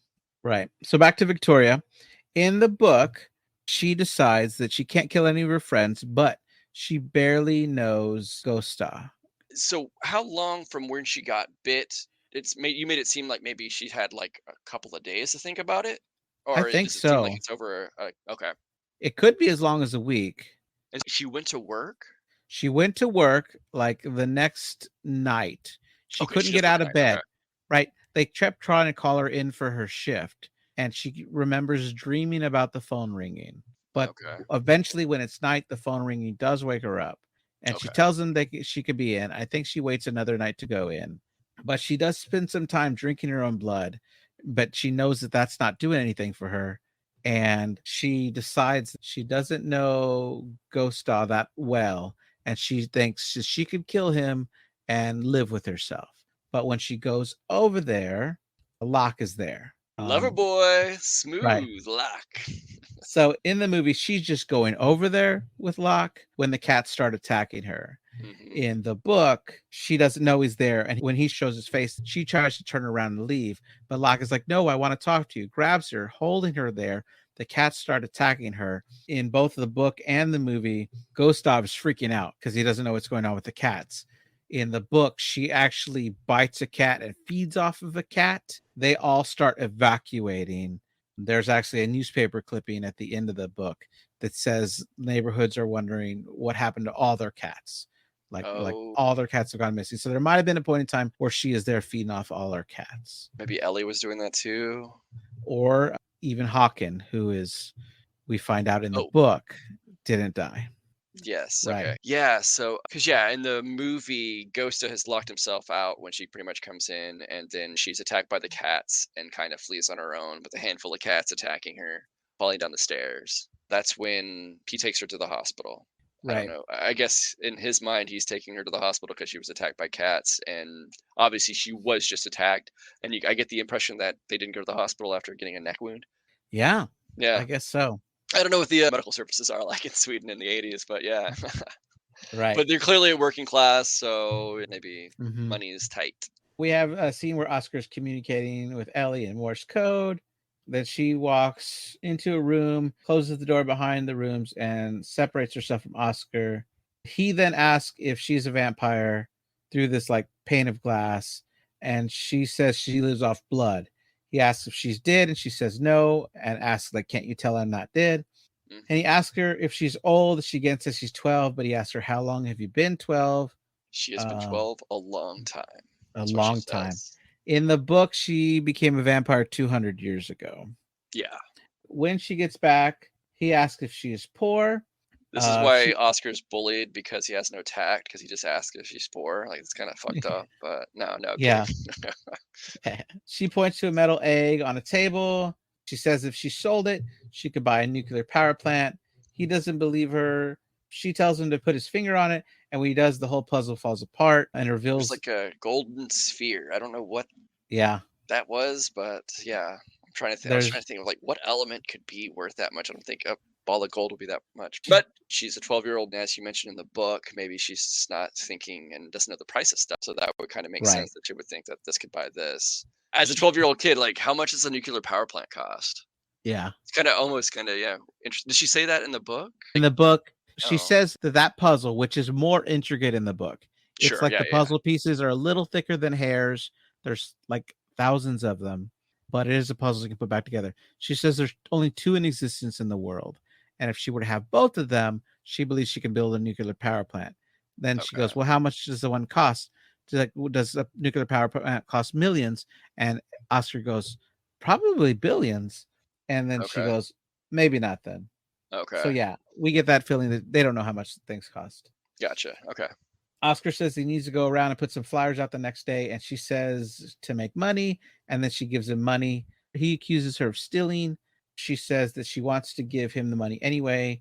He says he wants to go home and ask her, like, can I please go home? And she does let him. Yeah, because she kind of walks backwards a lot in the scene as they're talking. And so she's kind of walking back towards the front door of the apartment, and he's kind of wondering about that. The difference here is we learn how Abby and the father meet. So he's there. He learns that she is clearly, he's finally put two to two together. She's a vampire. But while he's there, it's a kind of truncated scene, but he kind of looks at it and he picks up a strip of paper, which turns out to be like an old photo booth picture. And meant to just describe the father character, older guy in his 50s with glasses, but he has a port wine birthmark under his right eye. Oh, and picks up this picture, and it's a picture of Abby, still looking the same, and a young boy with glasses with that same port wine stain. So, roughly going by age, assuming he's in his 50s, that means they must have met in the early 1940s. He was a boy roughly about the same age as her, at least in appearance. It kind of plays on that there's nothing there. It's just that they kind of met, kind of how Abby and Owen are meeting. Young boy meeting this vampire. So that's the big difference there. As mentioned, the book kind of goes into more graphic stuff that probably don't want to portray really in any movie, but in the Swedish film, you don't know exactly. So maybe it's just kind of this is how they meet. If you read the book, we're not going to talk Yeah, about it in the movie, but yeah. right. But I did like how they tied that up in the American film. It's a nicer fantasy, right? Like she finds a companion, spends their whole life with until they can't anymore. Then she finds another one. A Yeah, dark romance. Yeah. right. Then Locke is visiting Victoria in the hospital. She's tied down. He's showing her it's time to sell one of his father's stamp collection. He shows her one that's worth 80,000 if you find the right buyer, and he wants to do that so they can buy a cottage somewhere and live nice together somewhere. Yeah. So in this scene, Larry's there in the room with Victoria and the detective from earlier. He doesn't have a name in the film, but the guy who plays Casey Jones is, I think, just referred to as the policeman. I prefer calling him the detective because he's like actually investigating. But he goes in there to try to talk to him, and he brings up again satanic cult. So more emphasis leading on that satanic panic. Right. She asks for his help and he agrees. She tells him that the kid did something to her and that she doesn't want to live anymore. We have a scene where Oscar and his mom are having fun brushing their teeth. It's kind of cut differently. It's kind of cut weird. Yeah. And then back at the hospital, they're now ready to unlock Victoria. She grabs the guy's arm, asking if he'll open the blinds. And he says, sure. And when he does, she bursts into flames. Yes. Now, do you get the feeling that they had her cuffed up there because they had her on suicide watch or something? I Well, don't really know because she does say that she doesn't want to live anymore.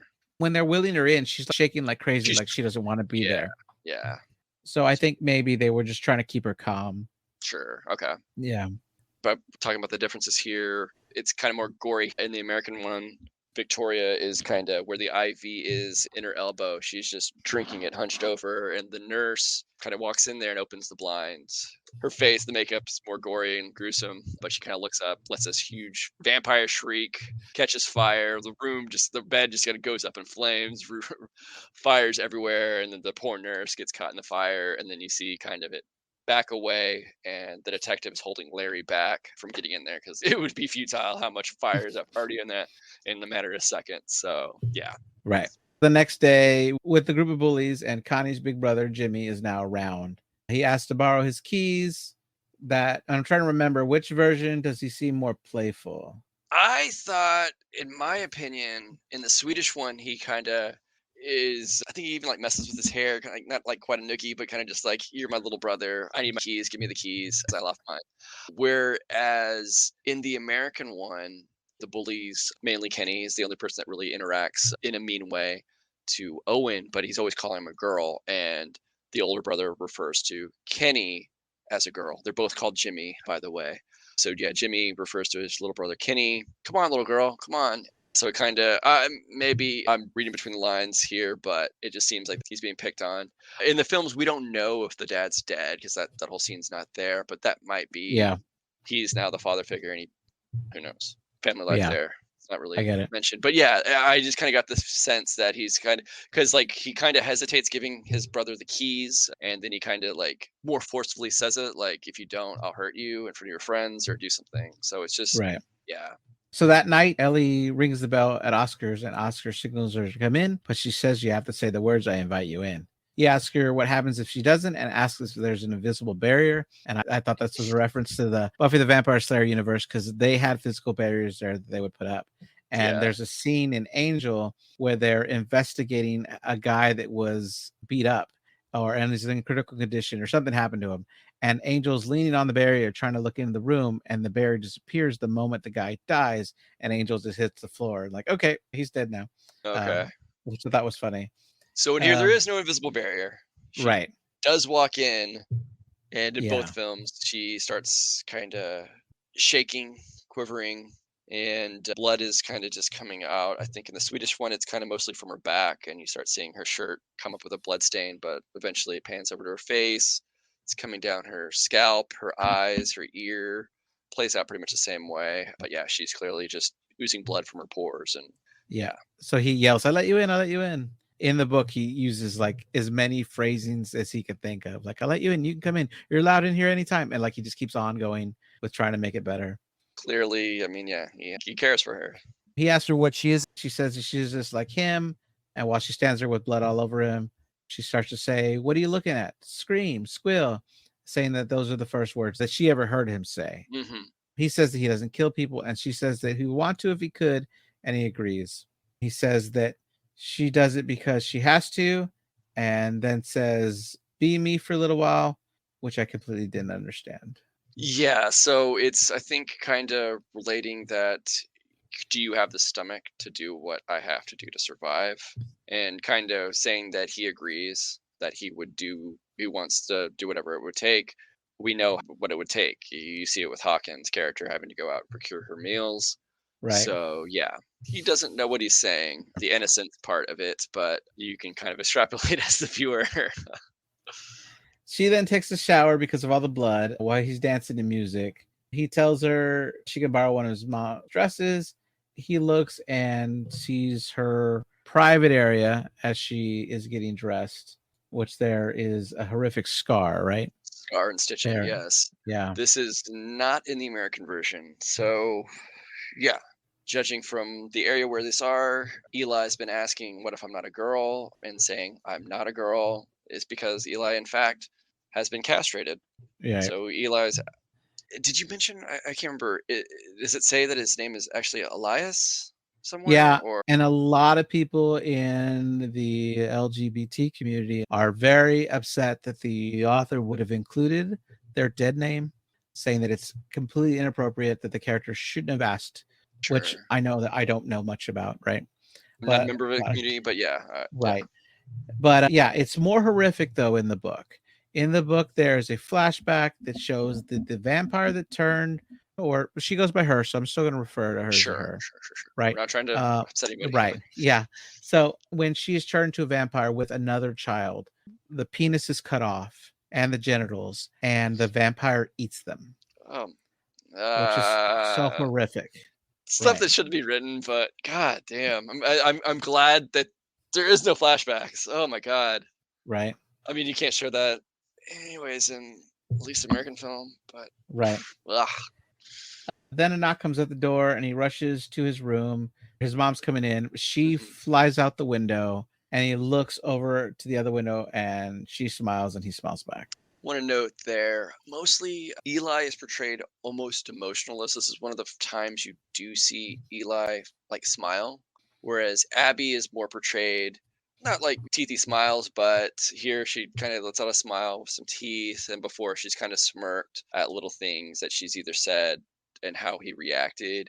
But yeah, just a little bit more of that playful banter, whereas this is finally where Eli actually kind of maybe is developing caring feelings towards Oscar here. And then we go into Locke's investigation. He's looking at the spot where Jacques was killed. He's walking out and he notices a window that's all covered up. He ends up breaking into Ellie's apartment, tears down one of the coverings in the windows, and we see that Oscar is inside the apartment hiding under the table. When he breaks into the bathroom, it's completely dark. Locke works to uncover the area she's sleeping in, which is the bathtub. Oscar comes from behind him and unsheaths his knife. Locke says that he can't see anything and starts to uncover the window when Oscar screams to get his attention, pointing the knife at him. Then Ellie wakes up and she's able to attack. Oscar mostly closes the door and walks away, and we see Locke's bloody hand. In the book, Locke sees it's a little kid and has a debate like, I can't kill a little kid. I know she's a monster, but I don't think I can do this. There's a debate there whether he could follow through with it or not. I find that so strange. It's like if you're already, it was a kid that killed your buddy, that means so much more to you than the woman you Yeah, sleep with, and you basically, for all intents and purposes, common law married, probably, at least in America. right. Like that, you would then, okay, I'm gonna do this, and then again, they're drunk, I guess, and so his mind's never in a straight place. I want to add this little snippet back from the previous scene. In the American version, after they smile, Owen comes out of his room and he goes over to Abby's apartment, as you'll find out, because he's in the room. He's in there when Locke breaks in. But in the American film, his mom's asleep again on the couch. That's kind of why I question maybe she's an alcoholic, because instead of going to her bedroom, she's passing out on the couch. But Okay. again, maybe she's tired. I don't know. Anyways, but it kind of pans down to the TV and the text on the screen, 10 p.m. Do you know where your children are? And that came Yeah. about from the Atlanta child murders that just happened in, I think it finally ended in the early 80s when the potential person was arrested. But that's a whole nother thing. Anyways, but yeah, just to kind of add more scenes, that was something else that was happening in America where kids in Atlanta, anyways, trafficking is now the new thing and just doesn't happen as much as it actually does. So let's talk about how this scene gets portrayed in Let Me In. So we pretty much have done with Larry. So this is not portrayed by Larry. This scene happens with the detective, the policeman character. So the way the Swedish one, he just goes and opens the door. I don't know, they just didn't, they're kids. I guess maybe they just didn't lock the door. As a kid, my parents told me always lock the damn door behind you. But in Let Me In, the detective figures out which apartment and he goes and knocks on the door, rings the doorbell, and it's like morning. Sunrise is just happening. And Owen has woken up. Has seen a note that Abby left for him that specifies where she is. It says, I like it spending time with you. I'm in the bathroom. Please do not come in. I would like to see you tomorrow night. And he kind of smiles. He's happy. He goes to the door that the cop is banging on, and he goes over, looks through the peephole, sees what it is. He's not going to answer it. He takes a step back when the floor creaks.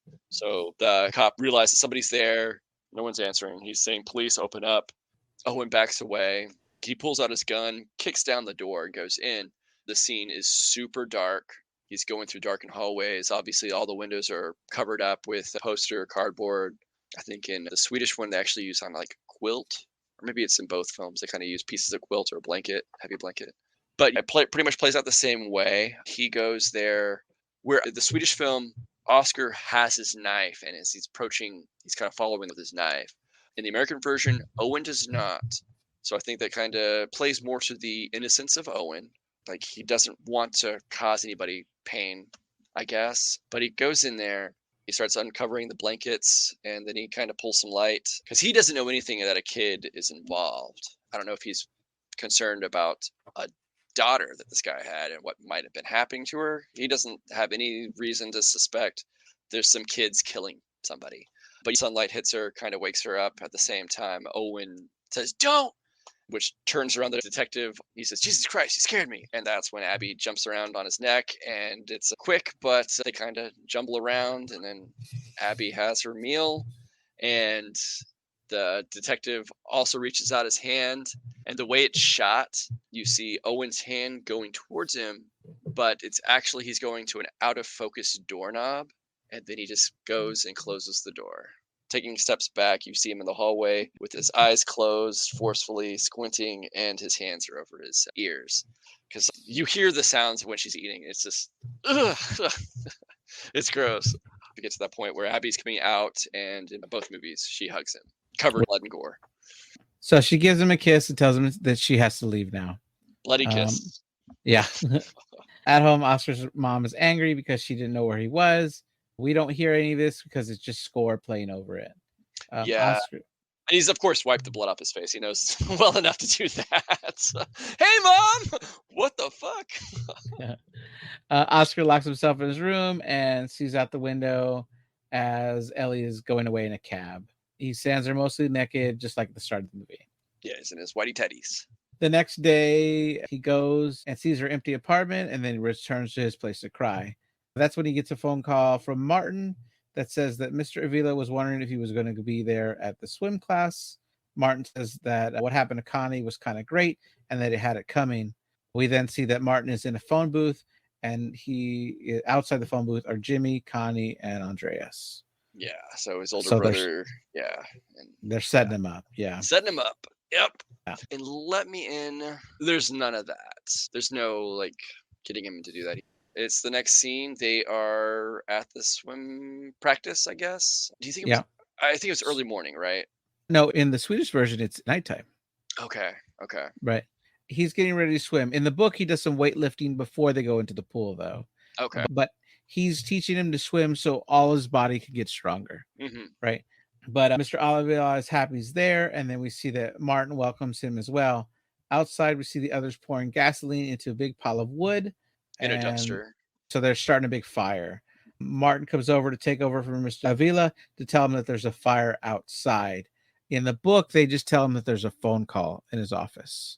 So he runs to go get the phone call, and Martin's supposed to take over for him in the lesson. As he runs out to investigate this fire. In the Swedish one, they kind of just go by. In the American version, as they run by, I think his name is Mr. Zorik in the American version, the older brother locks the door behind him as he leaves, so he can't get back in. Yeah. So Martin is giving instructions to Oscar when all the bullies come in.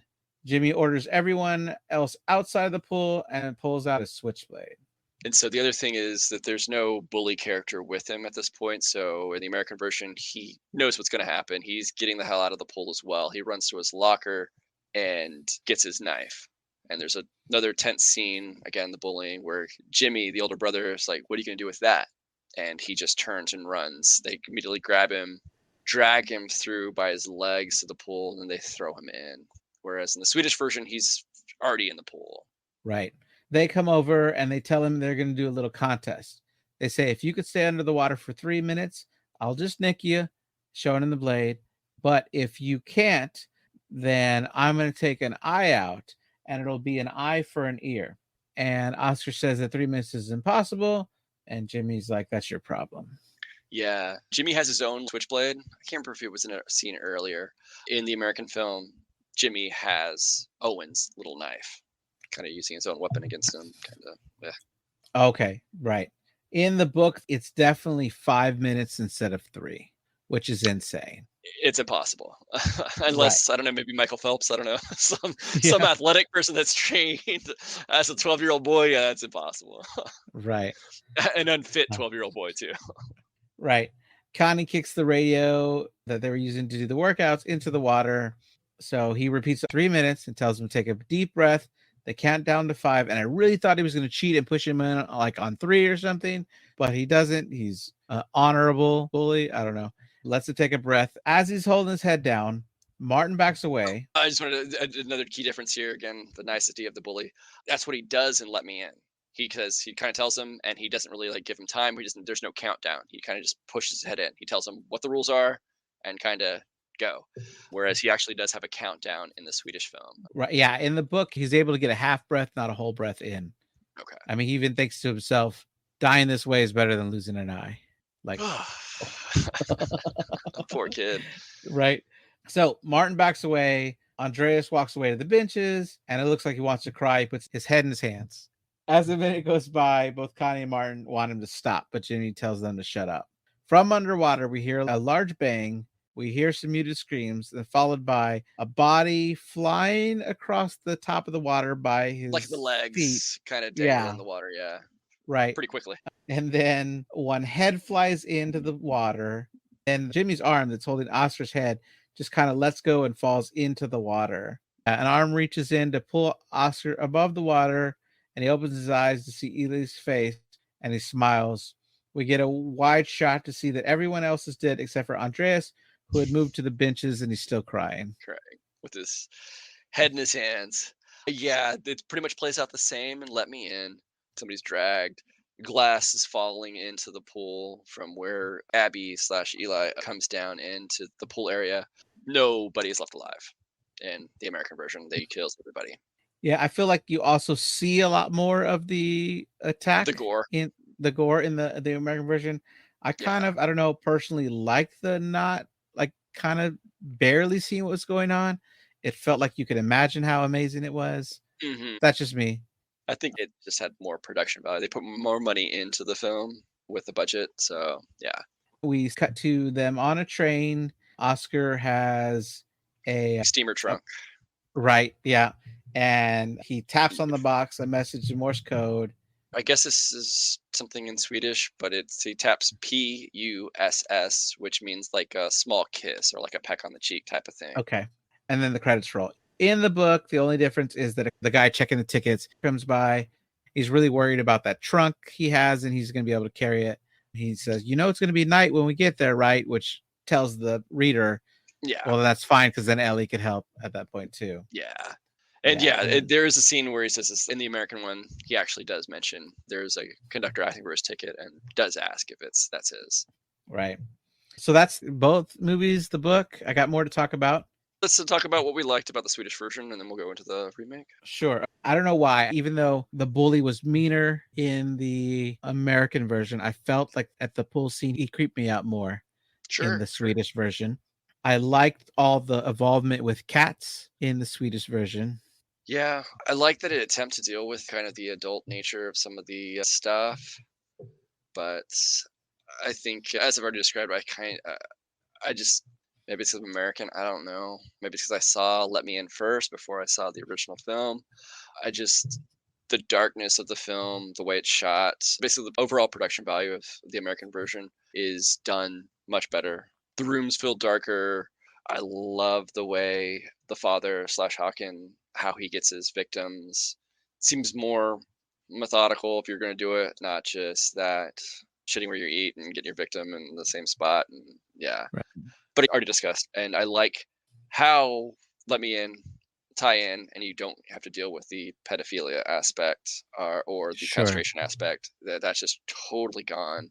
I don't think that served the Swedish film very much. It just kind of leaves like, what? And it just brings up more questions like, why is this a thing? Obviously, maybe they did that so I wanted people to buy the book now and read more, which, surprise, surprise, I don't know if I want to after what you tell me. Yeah. But we'll get into more of that about the book. But yeah, that's, I overall, I think maybe Eli's portrayed more coolly, less emotional as Abby. But you can kind of go either way. I think in a lot of, at least American vampire films, there's a lot more emotion with the vampires. But yeah, I kind of like the aspect of them being a little bit more cool, calm, collected, and kind of more, they live lifetimes compared to most of their victims. So right. I like the music better in the remake. Sure. I It was mean, the good let's music. just you have David Bowie, the Vapors, Culture Club, Blue Oyster Cult is mentioned, also the Greg Kinn band, all playing some old '80s movies. I did check. I don't know. All the songs would have been out so by March of '83. It looks like Okay. sometime in '83. So if it's the winter of 1983 when this movie takes place, I assume all the music would have been out. Yeah. Yeah.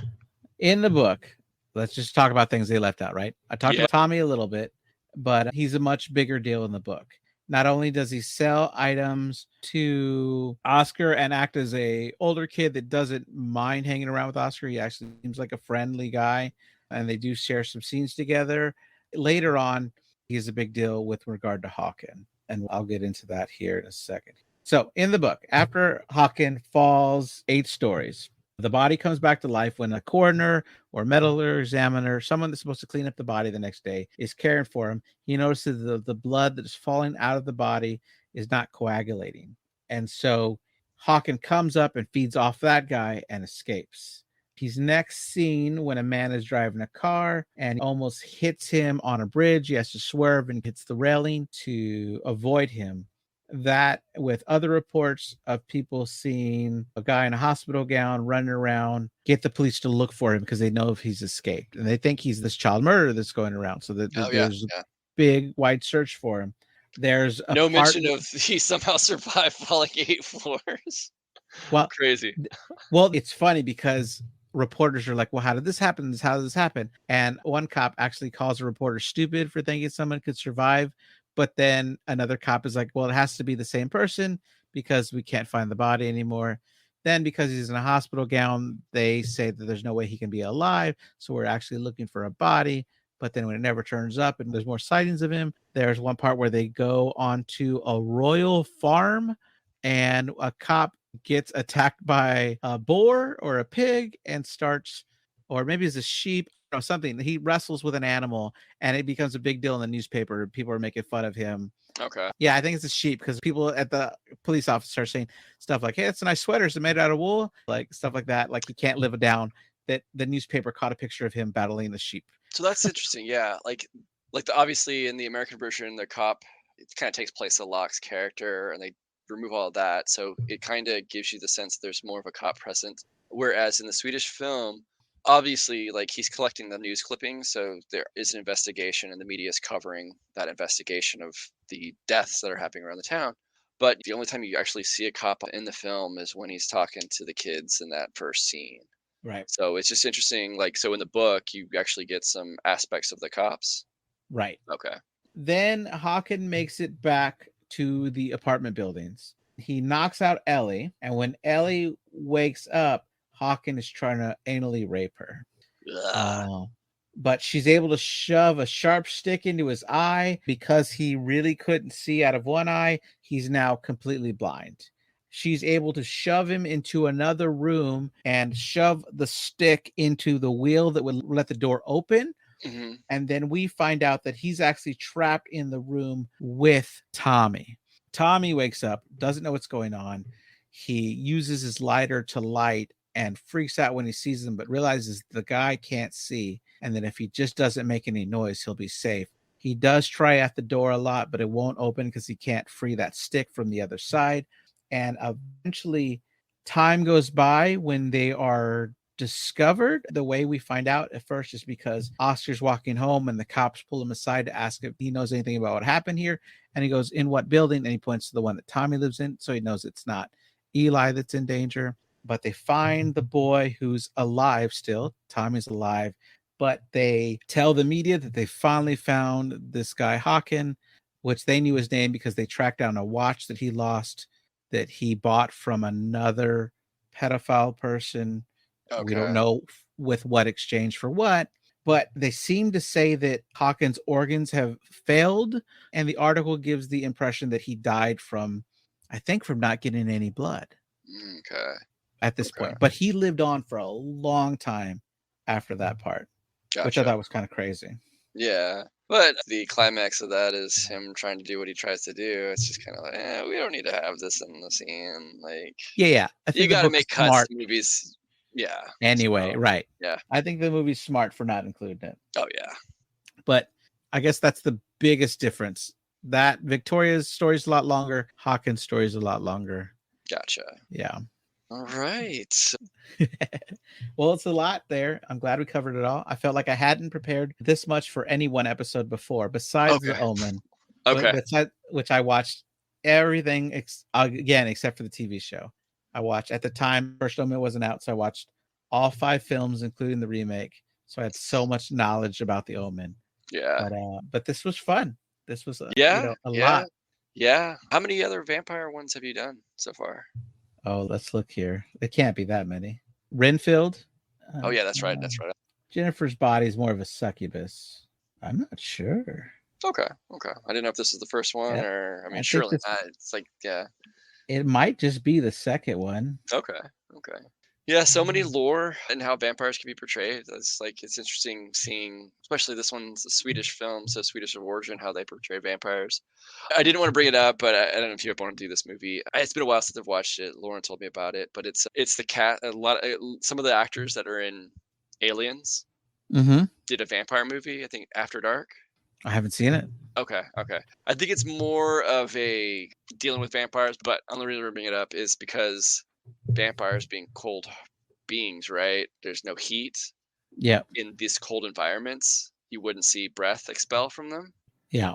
And in that movie, After Dark, just trivia on that one, they put ice in their mouths when they're talking outside, so they don't do that because it That's was nice. made in the late '80s, so they couldn't. I did watch all the scenes with Ellie, and she does expel some breath in both films. So yeah, I was like, they didn't do that. They missed that part. But again, portrayed differently. All right. Thank you everybody for listening. This is Nightmare Echoes. We have episodes every Monday. If you'd like to follow us on Instagram, we're at Nightmare Echoes Pod. And hopefully you hear us again. Thank you, Joseph, for being here. Oh, thanks for having me, man. Bye. All right, see ya.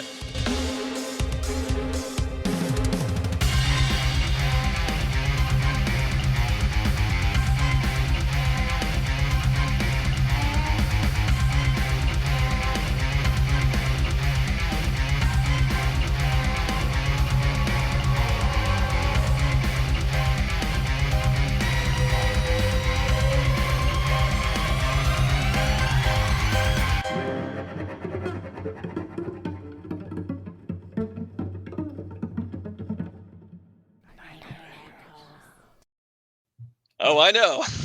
Except for what, 2021? That was the time you got snow. Yeah, I was stuck in a hospital for 5 days. We never talked about that, but yeah, shit, Yeah. man. Sorry about that. Well, it was great because my boss called me in a day early. She's like, "Can you come in on Sunday? We think it's gonna be heavy snow. Just be prepared to spend the night." And then the hospital was asking people to just stay as long as they possibly could, and they will get paid 24 hours a day for being there, the regular base salary. And then while actually working, we were getting $5 extra an hour. Yeah. So after 5 straight days of being there, I got paid 5 straight days of never being off. I worked 16-hour days and slept 8 hours. And it was the first paycheck where my wife was like, "How much do you want to spend?" And which was great. And I spent it all on miniatures, on Warhammer figures, which is I don't regret. Did you ever paint that whole team? I remember back when I lived there in the same town and everything, like you were painting a whole army kind of like shades of pink to kind of like troll your buddy. So I did one Christmas break. I think I painted 120 figures. And I would say every piece has at least 3 colors on it. Okay. Although I wouldn't say they're completely done. But then for Christmas, my wife bought me 80 more figures. And I was talk about mixed emotions because I was really happy to get them and really sad because I had just made the army in a state where they were pretty good, but I loved it. But it's funny. Yeah, I totally made that army. I Nice. totally remember destroying him once with it. Oh, and it's like because he was like, "What? Oh, you won the roll. You can decide to go first." And I was like, "No, I'm going to go second." He goes, "Why?" He's like, "You have the upper hand if you go first." I was like, "No, because if you do the math right, if I go second, no matter what you do, if you don't eliminate my last piece, I win by points." He's like, "You suck." It's like, "Do you want to quit now?" He's like, "I forfeit." Like, I just remember. But yeah, that army was ridiculous because it just split. You kill a pink guy, it splits into two blues, and you kill a blue guy, it splits into two little flame guys. And the Okay. army just kept growing. I had another army of lizardmen that summoned so many points. So if you start with a 2,000 point army, I think I summoned an extra 4,000 points before he gave up. And Jesus. they totally nerfed that rule like 6 months later. But I was like, oh, I can do this. I just need to spend $300 on 5 of these giant freaking animals, and I did it, and it was sick. It destroyed him. He was pissed off. But yeah, totally off topic. Sorry. Yeah. No, I'm having fun. So So